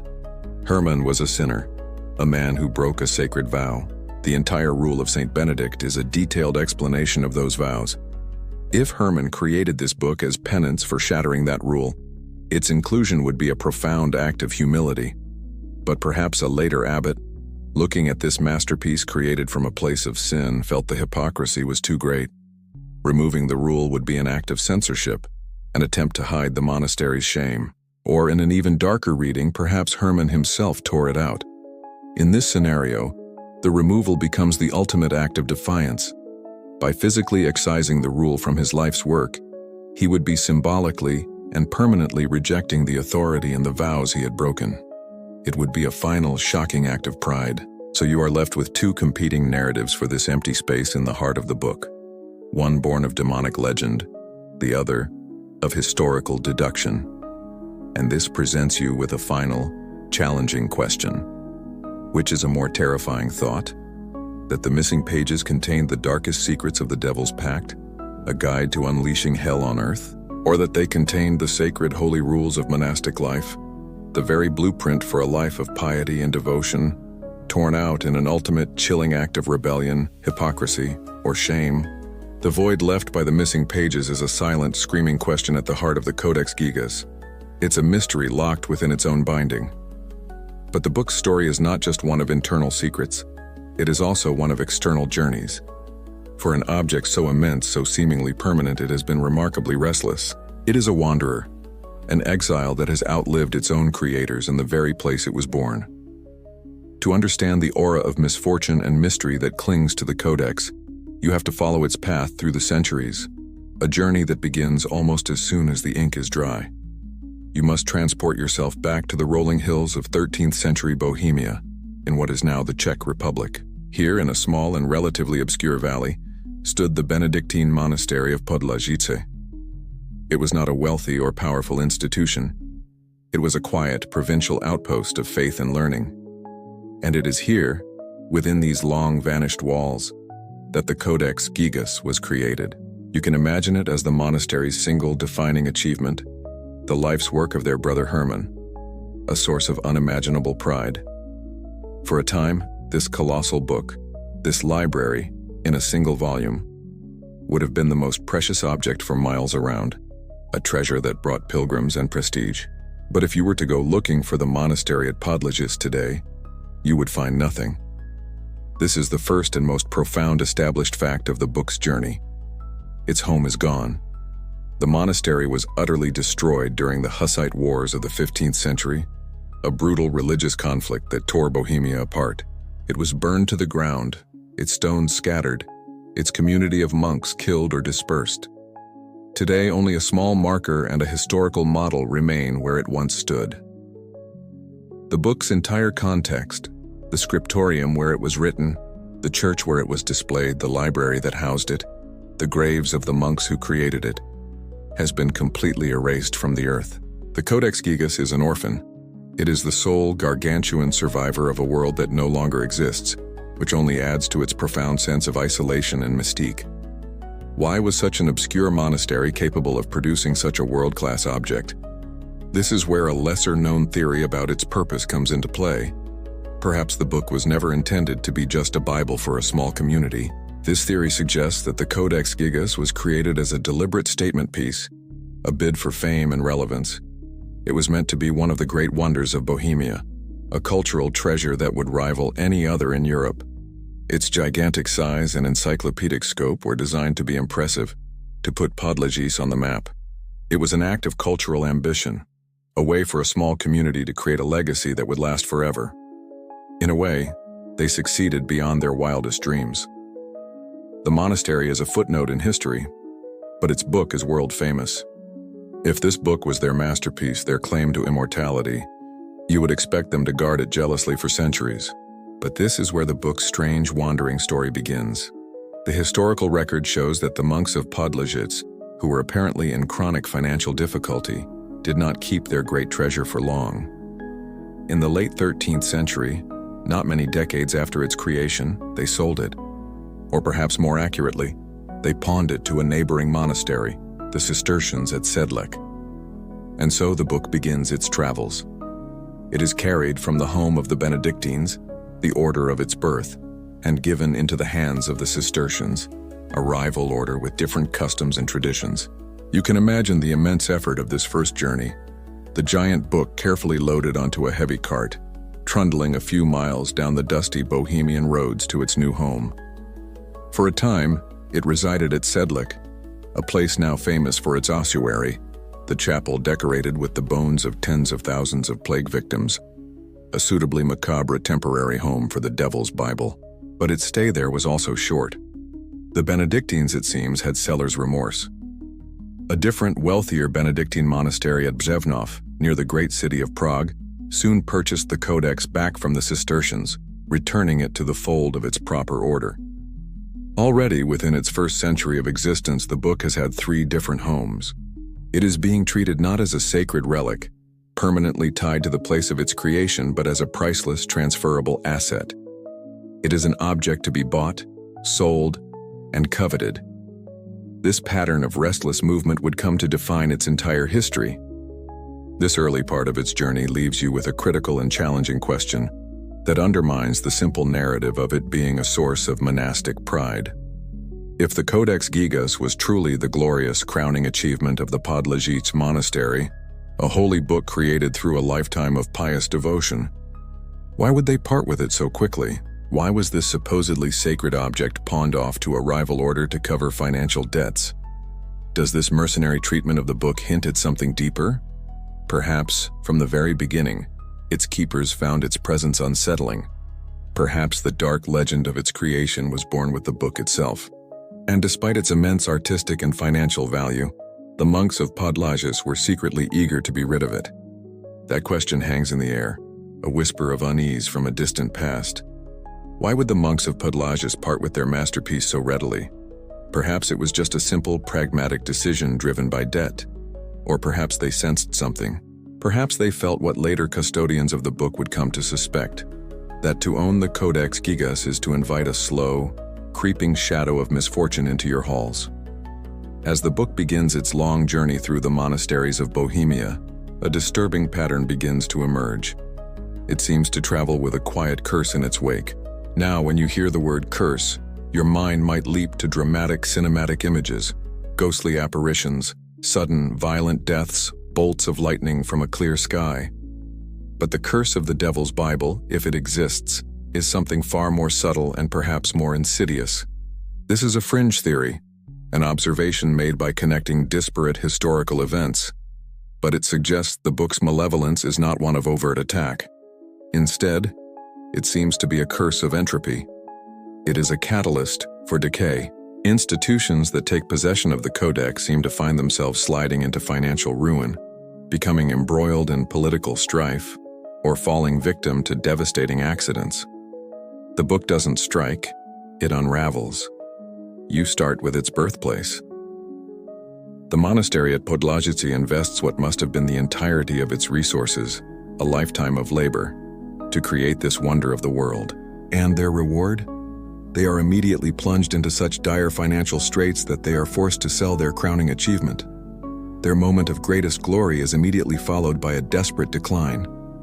And while the book was long gone by the 15th century, the ultimate fate of the monastery, total annihilation in the Hussite Wars, feels like a tragic, final chapter in a story of misfortune that began with their great book. From Podlajice, the book travels to Sedlec, and then is bought by the great Břevnov monastery near Prague. For a time, it seems to have found a stable, prestigious home, but as the political and religious turmoil of the Hussite Wars loomed, the great book was moved for safekeeping. It was sent from the urban center of Prague to the more isolated and fortified monastery at Brumov, nestled in a remote corner of Bohemia. Here, surrounded by high walls and loyal monks, it should have been safe. But this is where the pattern of disaster continues, with a well-documented historical fact. The Brumov monastery, while the Codex was in its care, suffered a series of devastating misfortunes, including fires that ravaged the community. While the book itself always, miraculously, seemed to survive these events unscathed, the institutions that housed it were not so lucky. The pattern strengthens. Where the book goes, instability seems to follow. A great treasure that should bring prestige and wealth instead seems to be a harbinger of debt, fire, and decline. Each of these events, viewed in isolation, can be easily explained. Small monasteries in the Middle Ages were often financially unstable. Fires were a constant and deadly threat in an age of wood and candlelight. The Hussite Wars were a historical cataclysm that destroyed hundreds of churches and monasteries. It is all too easy, and perhaps too tempting, to draw a straight line between these historical accidents and the presence of one very large, very strange book. The rational mind insists that correlation is not causation, and this is where you, as an investigator of the unknown, must pause and ask a hard, critical question. Are we falling victim to confirmation bias? Are we, and all the storytellers who came before us, simply cherry-picking tragedies from the long, violent, and chaotic history of Central Europe to fit a spooky narrative? For every disaster that occurred while a monastery owned the book, how many decades or even centuries of peaceful, uneventful custodianship are we ignoring? The period in question was one of almost constant warfare, plague, and religious upheaval. Is it truly a sign of a curse that the book's owners suffered the same fates as nearly everyone else around them? Or is the book's journey simply a reflection of the turbulent times it has survived? How do you separate a genuine paranormal influence from the simple, brutal randomness of history? Is it intellectually honest to connect a fire at one monastery with the financial troubles of another a century earlier and call it a curse? Or is the human mind simply doing what it does best, finding patterns in the chaos and creating a story to explain what it fears? It is a question that cuts to the very heart of belief. How do you distinguish a curse from simple chaos? As you trace the path of the Codex Gigas through the early centuries of its life, from one struggling monastery to another, you see a trail of fire and misfortune. You can choose to see this as a series of historical coincidences, the random strokes of fate in a violent era, or you can choose to see a pattern, a quiet, malevolent influence that the book carries with it. Whichever you believe, one thing is certain: the book's reputation grew. A story of this magnitude, a giant book born of a demonic pact that brings ruin to its keepers, is not one that stays quiet for long. And a legend like that is bound to attract the attention of a very specific kind of collector. The book's long monastic seclusion is about to come to an end. You must now leave the quiet corridors of the Brumov Monastery and travel to the bustling heart of the Holy Roman Empire at the close of the 16th century, the city of Prague. Imagine a city that is a crucible of the old world and the new. It is a place where the deep faith of the Middle Ages coexists with the burgeoning curiosity of the Renaissance. And on the hill overlooking the city, in the sprawling complex of Prague Castle, resides an emperor unlike any other. His name is Rudolf II. Rudolf is not a warrior king or a master politician. He is a melancholy, reclusive, and brilliant man, far more interested in art and knowledge than in the grubby business of running an empire. Under his patronage, Prague becomes the esoteric capital of Europe. It is a magnet for the greatest minds of the age. The astronomers Tycho Brahe and Johannes Kepler are there, mapping the heavens, but alongside them, in the castle's shadow, work alchemists trying to turn lead into gold, Kabbalists seeking the hidden name of God, and infamous occultists like John Dee and Edward Kelly, who claim to speak with angels. It is a world of science and sorcery, inextricably intertwined. And at the center of this web sits the emperor, a man obsessed with collecting objects of power, beauty, and mystery. This is the man who would become the next owner of the Devil's Bible. This is a well-established historical fact. In 1594, Emperor Rudolf II, having heard the tales of the giant book, used his imperial authority to borrow it from the monks at Brumov. It was a loan he had no intention of ever repaying. The book was carefully transported to Prague and given the place of honor in his legendary Kunstkammer, his cabinet of curiosities. You must understand, this was no ordinary collection. Rudolf's Kunstkammer was an attempt to create a microcosm of the entire universe, a theater of the world under one roof. It contained priceless paintings, intricate clockwork automata, exotic animal specimens, Roman antiquities, strange geological formations, and a library of arcane and forbidden books. It was here, amidst the unicorn horns, narwhal tusks, and celestial globes, that the Codex Gigas found its new home. It was the perfect addition, a marvel of art and craftsmanship, a wonder of the natural world for its sheer scale, and an object of deep scientific and occult interest. But what exactly was Rudolf's interest? The conventional view is that he was simply a bibliophile, and this was the ultimate prize for his library. But a more compelling, lesser-known theory suggests a much deeper motive. Rudolf was not just a collector of strange things. He was a seeker of hidden knowledge, a believer in the occult arts. He would have heard the legend of the book's creation, and, unlike the pious monks who may have feared it, he would have been intrigued.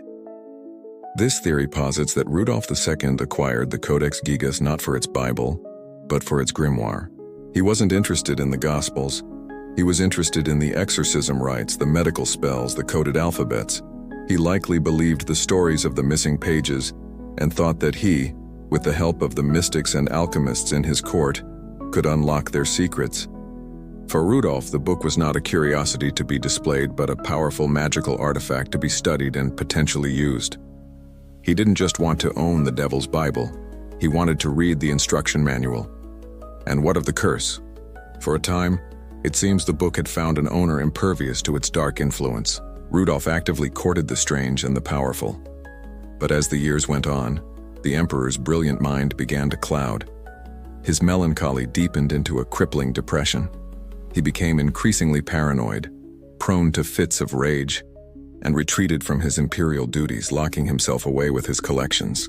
His political authority crumbled, his family turned against him, and he was eventually forced to abdicate most of his power. He died a lonely, broken recluse, a virtual prisoner in his own castle. This leads you to a final, challenging question about this chapter of the book's life. Did the book's supposed curse of entropy finally meet its match in Rudolf II, a man who seemed to thrive on the occult? Or did that subtle, unraveling curse find the perfect, fertile ground in the emperor's already melancholic and obsessive mind? Perhaps the book did not curse him with a bolt from the blue, but simply amplified the darkness that was already there, pushing a brilliant but unstable ruler down the path to paranoia, madness, and ruin. The story of Emperor Rudolf II is a cautionary tale of a brilliant mind descending into madness, a tragic end for a great Renaissance prince. After his death in 1612, his magnificent collection, the Kunstkammer, was left in a state of limbo. His successors lacked his passion and intellect, and the priceless treasures he had gathered from around the world were neglected, sold off, or simply left to gather dust in the halls of Prague Castle. The vibrant, esoteric energy of Rudolf's court dissipated, and a darker, more violent energy began to gather over Europe. The Devil's Bible, a book born in a time of faith and created in monastic silence, was about to be caught in the storm of the modern world. You are in Prague, but the year is now 1618. A fuse has just been lit that will set the continent ablaze for the next 3 decades. It is the beginning of the 30 Years' War, a horrific conflict that starts as a religious war between Catholics and Protestants and spirals into a devastating political struggle for the control of Europe. And it begins right here, in Prague Castle, with an act of rebellion known as the Defenestration of Prague. For the next 30 years, the land of Bohemia and the entire Holy Roman Empire will be a battlefield. The Codex Gigas sits silently in the castle library as armies march and cities burn. Now fast forward. It is the very end of the war, the summer of 1648. The conflict has bled the empire dry. Prague has endured sieges, plagues, and hardship. A peace treaty is being negotiated, and it seems the long nightmare is almost over. But there is one final brutal act to come. In the dead of night on July 26th, a Swedish army, which had been secretly maneuvering into position, launches a surprise attack on the western side of Prague. You can hear the chaos erupt in the streets, the clash of steel, the crack of muskets, the screams of the city guard as they are overwhelmed. The Swedes swarm up the hill to Prague Castle, the political and cultural heart of the city. This is not a battle for territory. It is a smash-and-grab raid on an unimaginable scale. This is a well-established and infamous historical fact. The Swedish army methodically plundered Prague Castle, seizing what was left of Rudolf II's legendary collection. You are there as the soldiers burst into the Kunstkammer. These are not scholars or connoisseurs. They are battle-hardened mercenaries grabbing priceless paintings, celestial globes, scientific instruments, and sacks of precious minerals. Masterpieces of art and learning are treated like common loot, crated up with brute force. But amidst this chaotic, opportunistic plunder, there is a specific targeted mission. This is a lesser-known detail that reveals the true purpose of the raid. The Swedish monarch at the time is Queen Christina, a brilliant, eccentric, and powerful young woman who is in many ways Rudolf II's spiritual successor. She is a classical scholar, a patron of philosophy, and an obsessive collector of rare books and manuscripts. And she has heard the legend of the Devil's Bible. It is the one treasure in Prague she desires above all others. So you can imagine, in the midst of the mayhem, a Swedish officer, acting on direct orders from his queen, making his way to the castle library. He is not looking for gold or jewels. He is looking for a book. He finds it, the giant codex, unmistakable in its size and presence. This is not a random discovery. It is a targeted cultural acquisition, a heist orchestrated by a queen from hundreds of miles away. The Devil's Bible is the ultimate prize, the single most important piece of war booty taken from the city. The book is hauled from the library, its immense weight a challenge for the soldiers. It is placed in a rough wooden crate and loaded onto a wagon. It begins the next great journey of its life. This time it is not being moved with reverence between monasteries or borrowed by an emperor. It is a spoil of war, a trophy of conquest. It travels north, on a long and arduous journey out of Bohemia, the land of its birth, leaving the Catholic Holy Roman Empire forever. It is heading for a new life in the cold, Protestant kingdom of Sweden. It arrives in Stockholm and is presented to Queen Christina, who adds it to her royal library. The book has passed from monks to an emperor to a queen. Its status has changed. It is now less a holy relic or a grimoire, and more a state treasure, a symbol of national victory. But you are left to ponder the meaning of this violent transition through the lens of the book's dark reputation. How do you interpret this brutal event?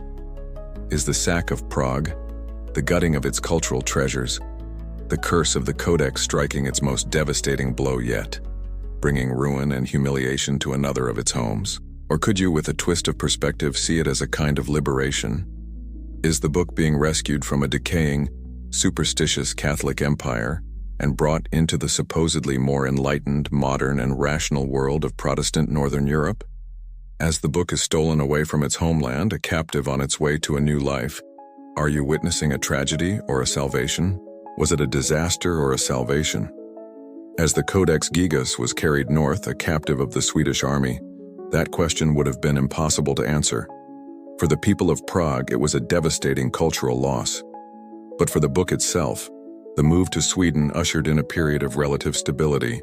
After centuries of being pawned, moved for safekeeping, and finally coveted by an occultist emperor, it found a new home in the Royal Library of Sweden, housed within the magnificent Tre Kronor Castle in Stockholm. Here, it was no longer a feared object of monastic shame or a tool for magical practice. It was a scholarly curiosity and a symbol of the nation's growing power. For 50 years, it rested in the quiet of the library, studied by academics, its turbulent past seeming to fade away. It had, it seemed, found a safe harbor at last. But the book's curse, its attraction to fire and ruin, was not gone. It was merely dormant.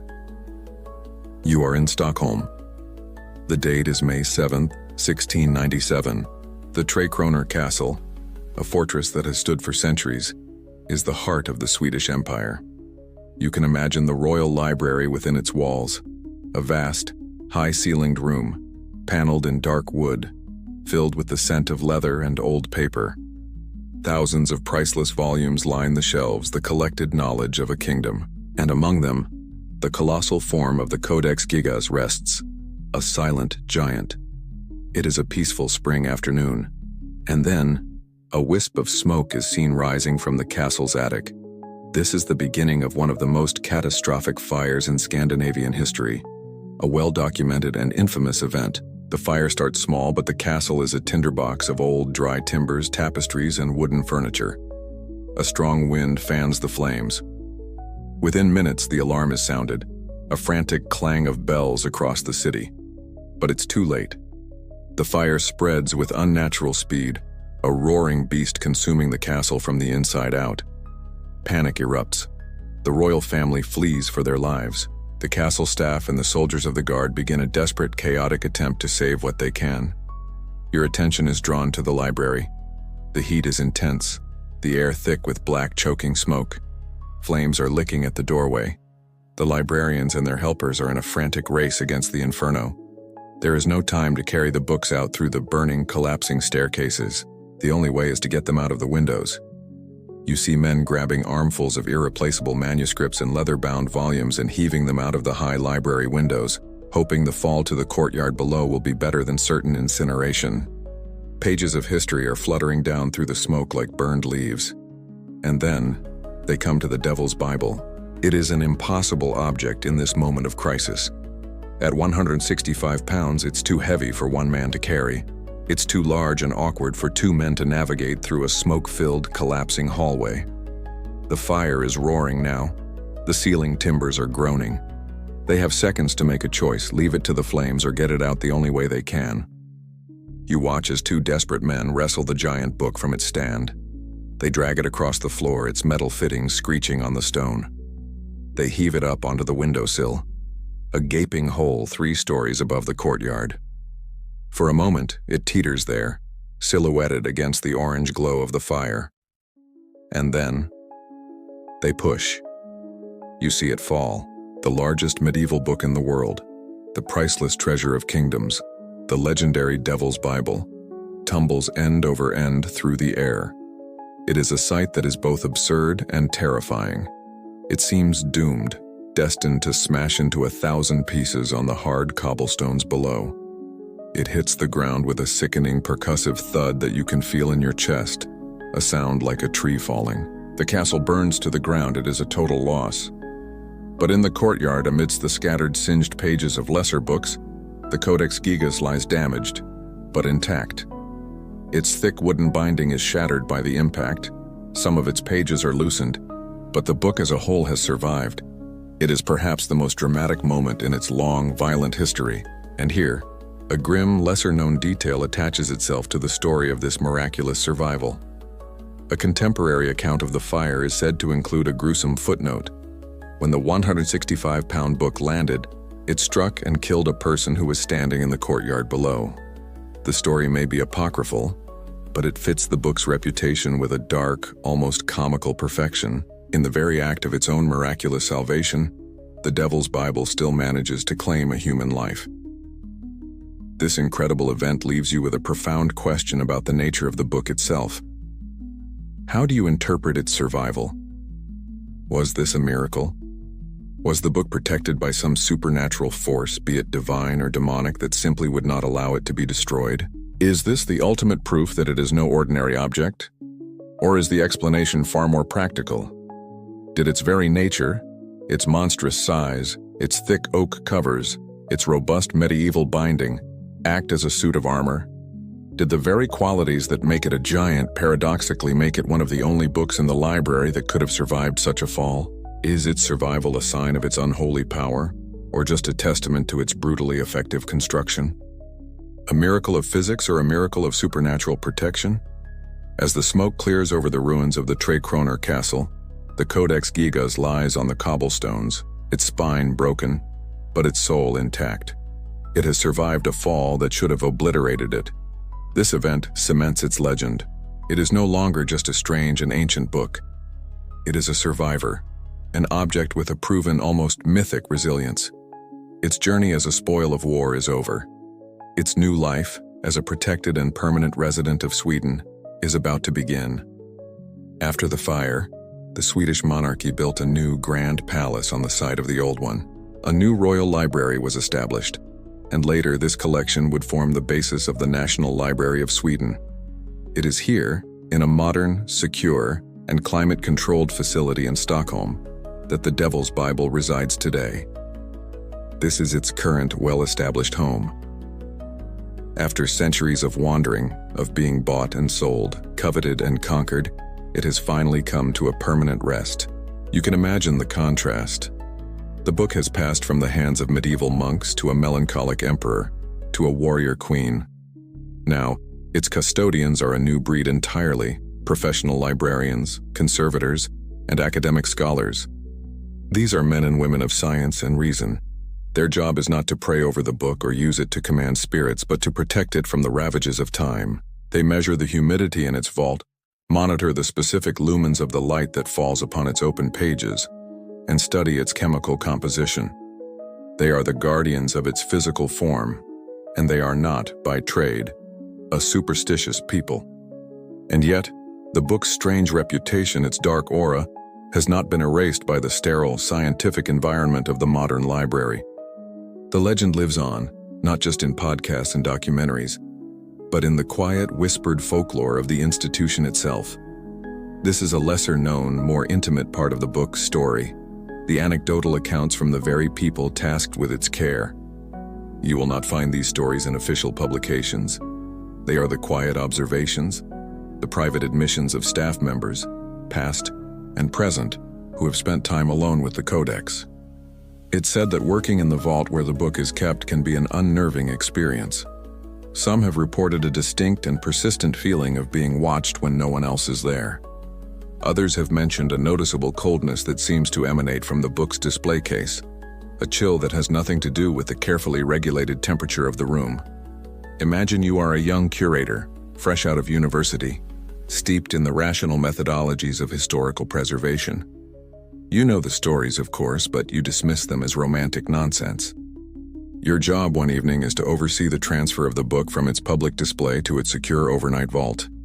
As the last of the staff leaves, you're left alone in the quiet, climate-controlled room. The only sound is the gentle hum of the ventilation. And there it is. The silence in the room feels different around the book. It feels heavier, more profound. You approach the case and the feeling of being observed is unmistakable. A primal sensation on the back of your neck. You dismiss it. It's the power of suggestion, your own imagination fueled by the book's sinister reputation. And yet the feeling doesn't go away. When your work is done and you lock the vault door behind you, you feel a palpable sense of relief, an unburdening. These are the kinds of quiet, personal accounts that form the modern folklore of the Devil's Bible. It is no longer a curse of fire and financial ruin. It has become a subtle, psychological burden. The keeper's burden is the weight of protecting an object that feels aware. It is the challenge of maintaining your scientific objectivity when your gut is telling you that you are in the presence of something more than just old paper and ink. This brings you to a critical question about the nature of evidence itself. We tend to dismiss subjective feelings and anecdotal accounts in favor of hard, measurable data.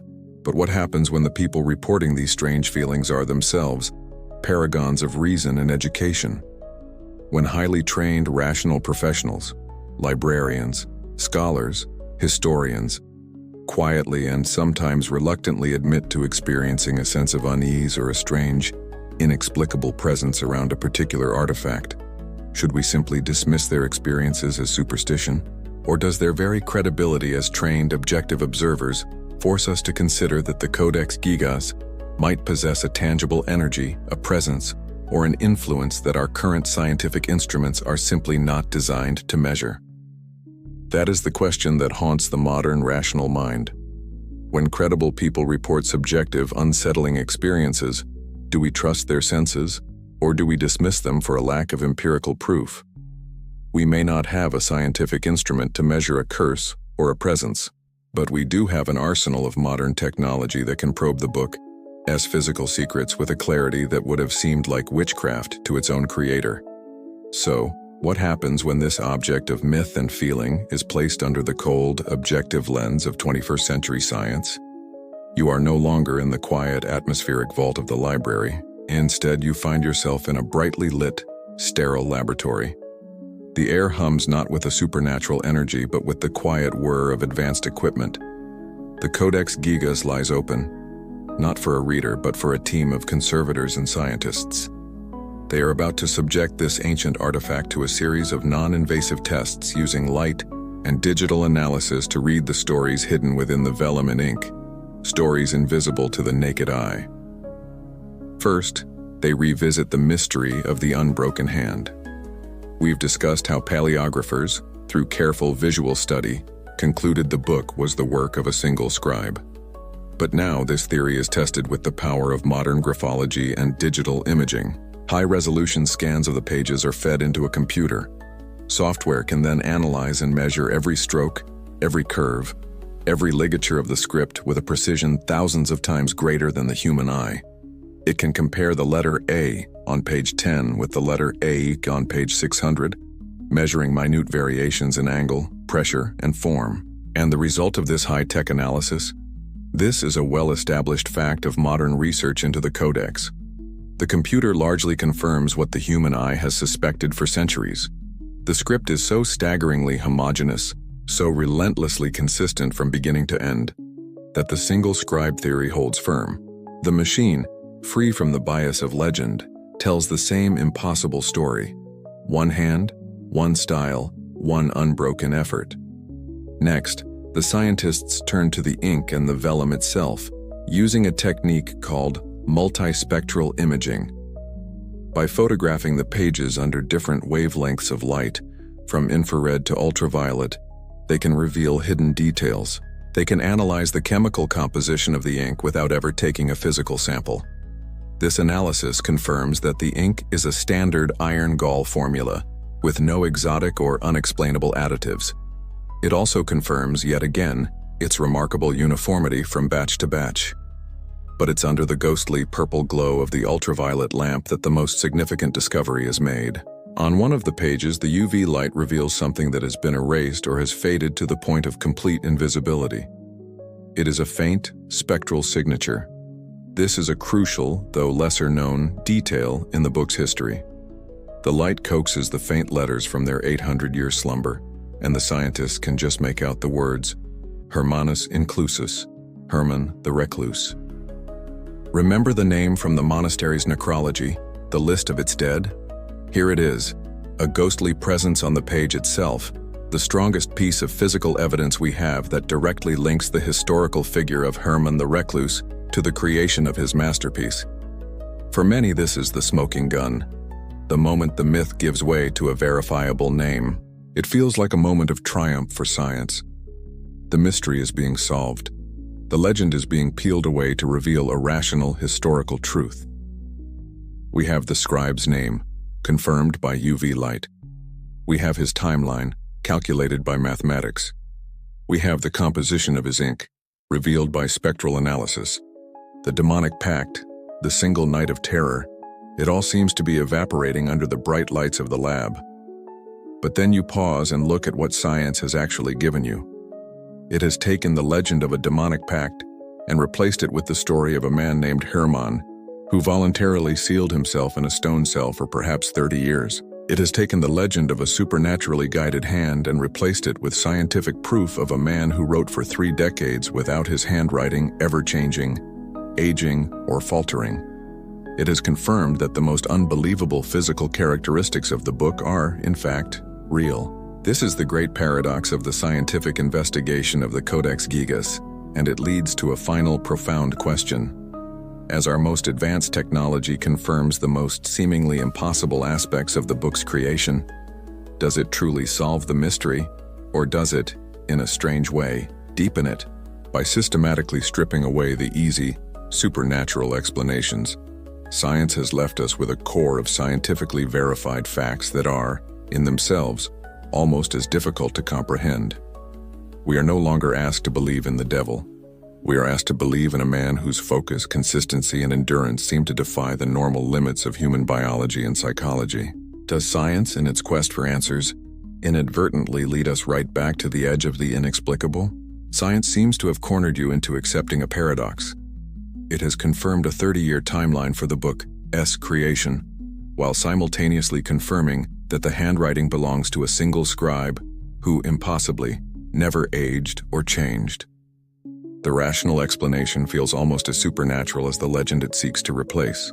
For centuries, the entire mystery of the Codex Gigas, both the historical analysis and the demonic legend, has rested on this one central pillar, the single, unbroken hand. But what if that pillar, which has stood for 800 years, has a crack in it? What if the book is not the work of one man at all? You must now step into the contentious and fascinating world of modern academic debate. The single scribe theory, for all its dominance and scientific backing, is not absolute. In recent years, a new generation of paleographers, armed with ever more powerful digital tools and a willingness to question long-held certainties, has begun to look at the script with fresh eyes, and they are finding things. This is a well-established fact of contemporary scholarship on the Codex. The consensus on the single scribe is being challenged. These researchers are not seeing dramatic shifts in style that would indicate a different scribe taking over a chapter. The variations they are finding are microscopic, the kinds of anomalies that could only be detected by a deeply trained eye or a sophisticated algorithm. It might be a subtle change in the amount of ink left on the vellum after a pen stroke, suggesting a different pressure. It could be a minuscule variation in the way the letter TA is crossed in the book of Isaiah versus in the Gospel of Mark. It could be a different rhythm to the letter spacing in the medical text compared to the histories of Josephus. Individually, each of these tiny variations is inconclusive. They could be explained by a change in quill, a different batch of ink, or even the scribe's mood on a particular day. But taken together, they begin to form a pattern, raising the ghost of a possibility that has long been dismissed. The hand may not be one after all. This doesn't necessarily mean the book was created by a large, conventional team of scribes, each with their own distinct style. The overwhelming consistency of the script argues against that. This has led to the development of a new, lesser-known, and highly intriguing theory. It doesn't discard Hermann the Recluse, but it recasts him in a new role. This is the theory of the school of Hermann. Imagine Hermann not just as a solitary worker, but as a master, a calligrapher of once-in-a-generation genius.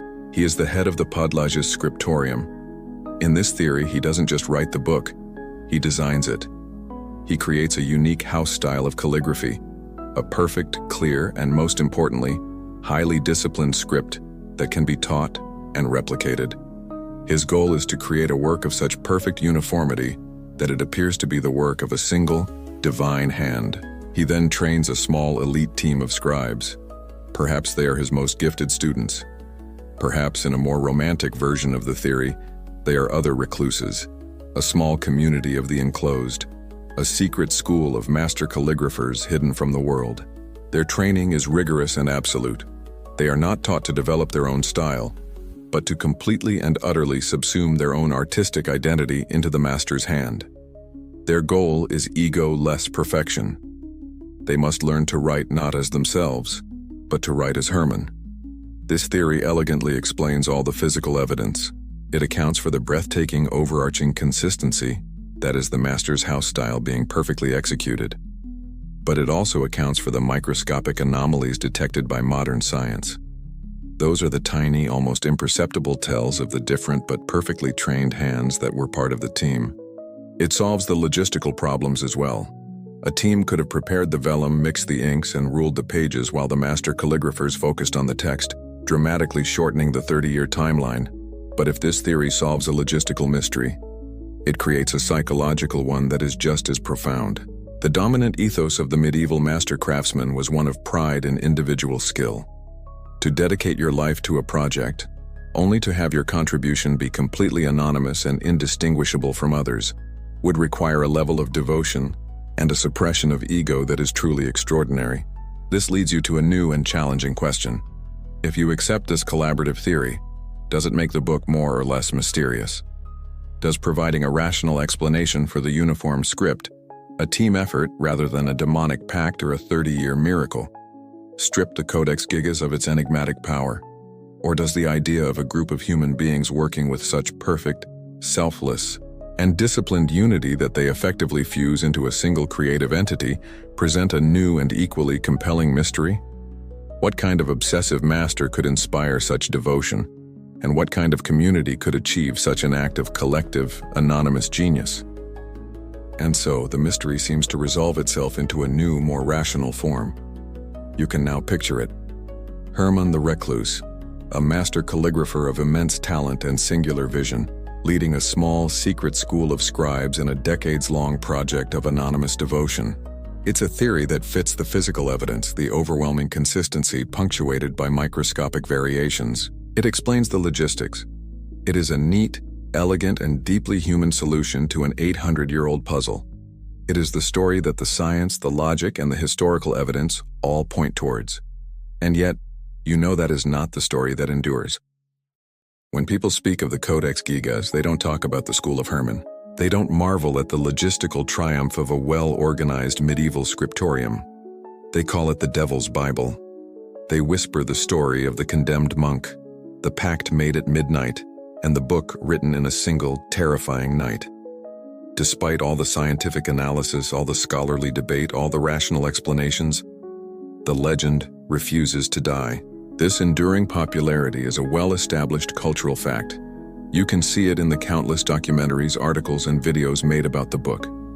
The legend is always the headline. The story of the devil is more powerful, more memorable, and more famous than the magnificent real object it describes. Why? In our modern, skeptical, scientific age, why are we still so utterly captivated by this medieval ghost story? The simplest answer is that the legend is just a better story. It is dramatic, primal, and deeply personal. It has a desperate hero, an impossible deadline, a terrifying villain, and a supernatural twist. The historical reality, a team of monks working diligently for a quarter of a century, is an admirable feat of human endurance and artistry, but it lacks the narrative punch, the gut-level emotional hook of the legend. The legend provides a simple, satisfying, and thrilling answer to the question of the book's creation. The truth is complicated and laborious. Furthermore, the legend has the distinct advantage of feeling true when you look at the object. The book's monstrous size seems to demand a monstrous origin story. The shocking, full-page portrait of the devil looks for all the world like a signature on a contract. The inhuman consistency of the script feels like the work of a hand that was not guided by mortal flesh. The legend persists because it provides a perfect, if supernatural, explanation for the very real and very strange physical evidence. But perhaps there is a deeper, more esoteric reason for the story's incredible staying power.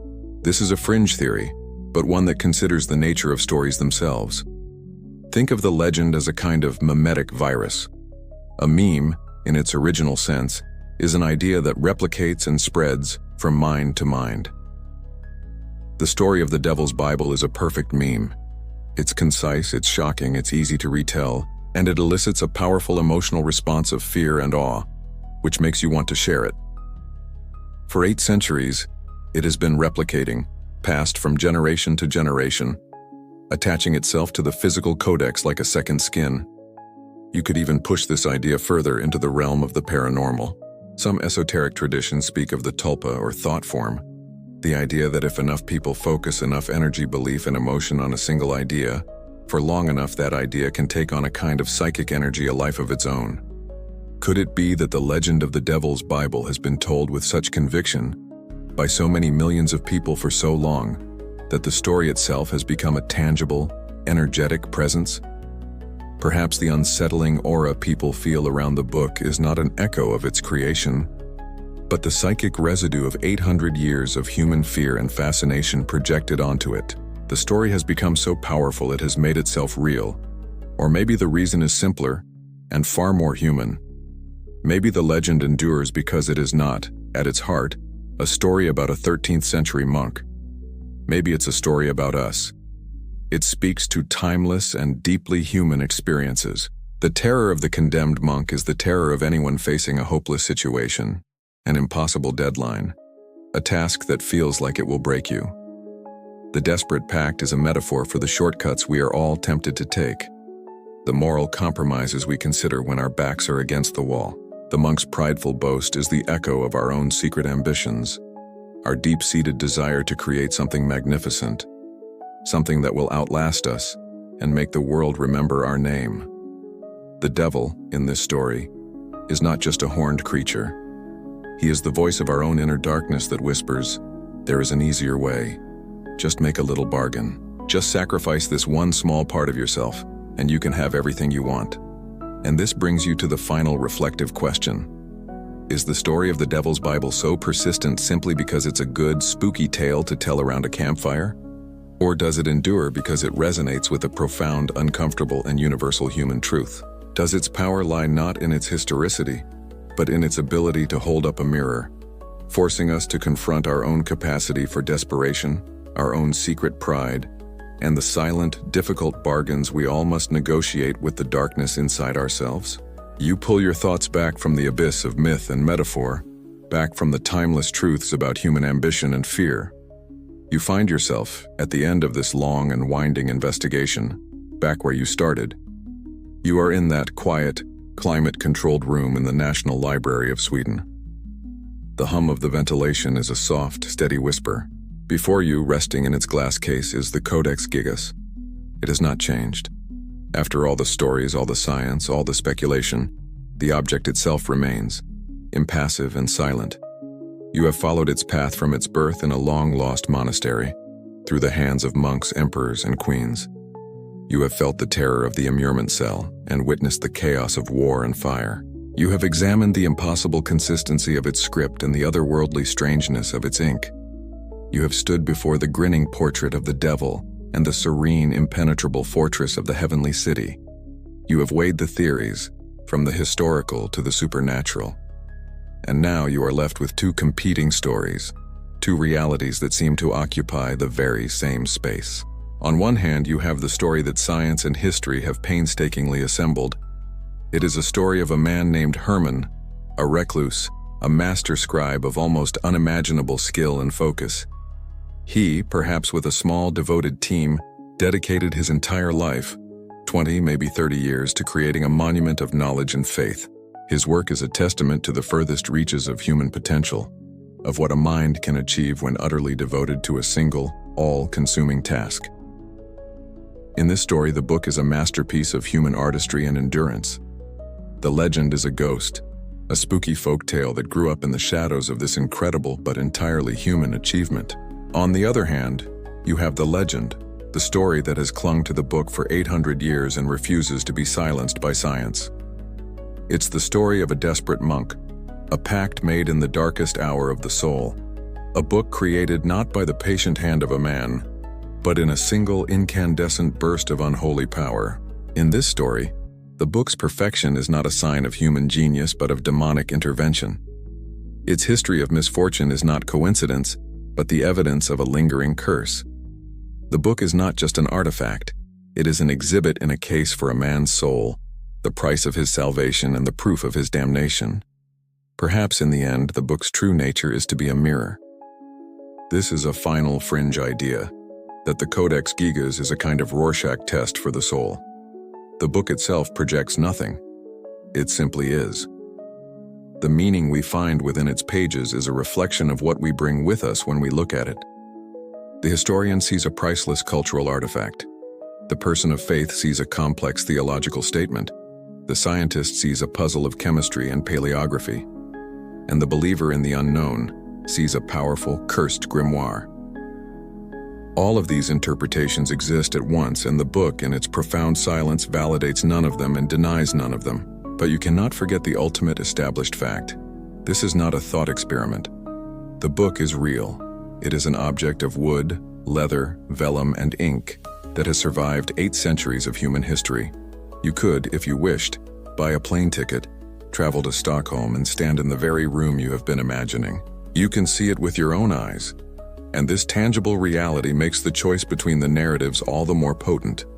And so, here at the end of our investigation, the final question must be yours. I have laid out the evidence, the science, the stories, and the whispers. After all you have heard, after weighing the impossible facts of its creation against the incredible power of its legend, what do you believe is the true story of the Devil's Bible? Is it a monument to the profound, almost inhuman power of a man's faith and devotion? Or is it a trophy, an eternal echo of a terrifying bargain struck in the dead of night? The book keeps its secrets. The choice is yours. And so, we close the file on the Codex Gigas, the Devil's Bible. We've journeyed through its history, from a legend of a demonic pact to the reality of its creation, a feat of either supernatural speed or superhuman endurance. We've examined the chilling portrait of the devil, the serene vision of the heavenly city, and the unsettling mystery of its missing pages. We are left with a choice between two stories: a terrifying fable of a soul sold for a masterpiece, or an equally incredible tale of a man who dedicated a lifetime to an act of unparalleled devotion. The science that seeks to explain the book only seems to deepen the mystery of its perfect, inhuman creation. In the end, the Codex sits in its quiet museum, a silent testament to the enduring power of a story that refuses to die. Your role as a fellow investigator is to weigh the evidence and decide for yourself. What do you think is the echo of truth left behind by the unknown? That's all for today. Stay curious, stay questioning, and I'll see you in the next file.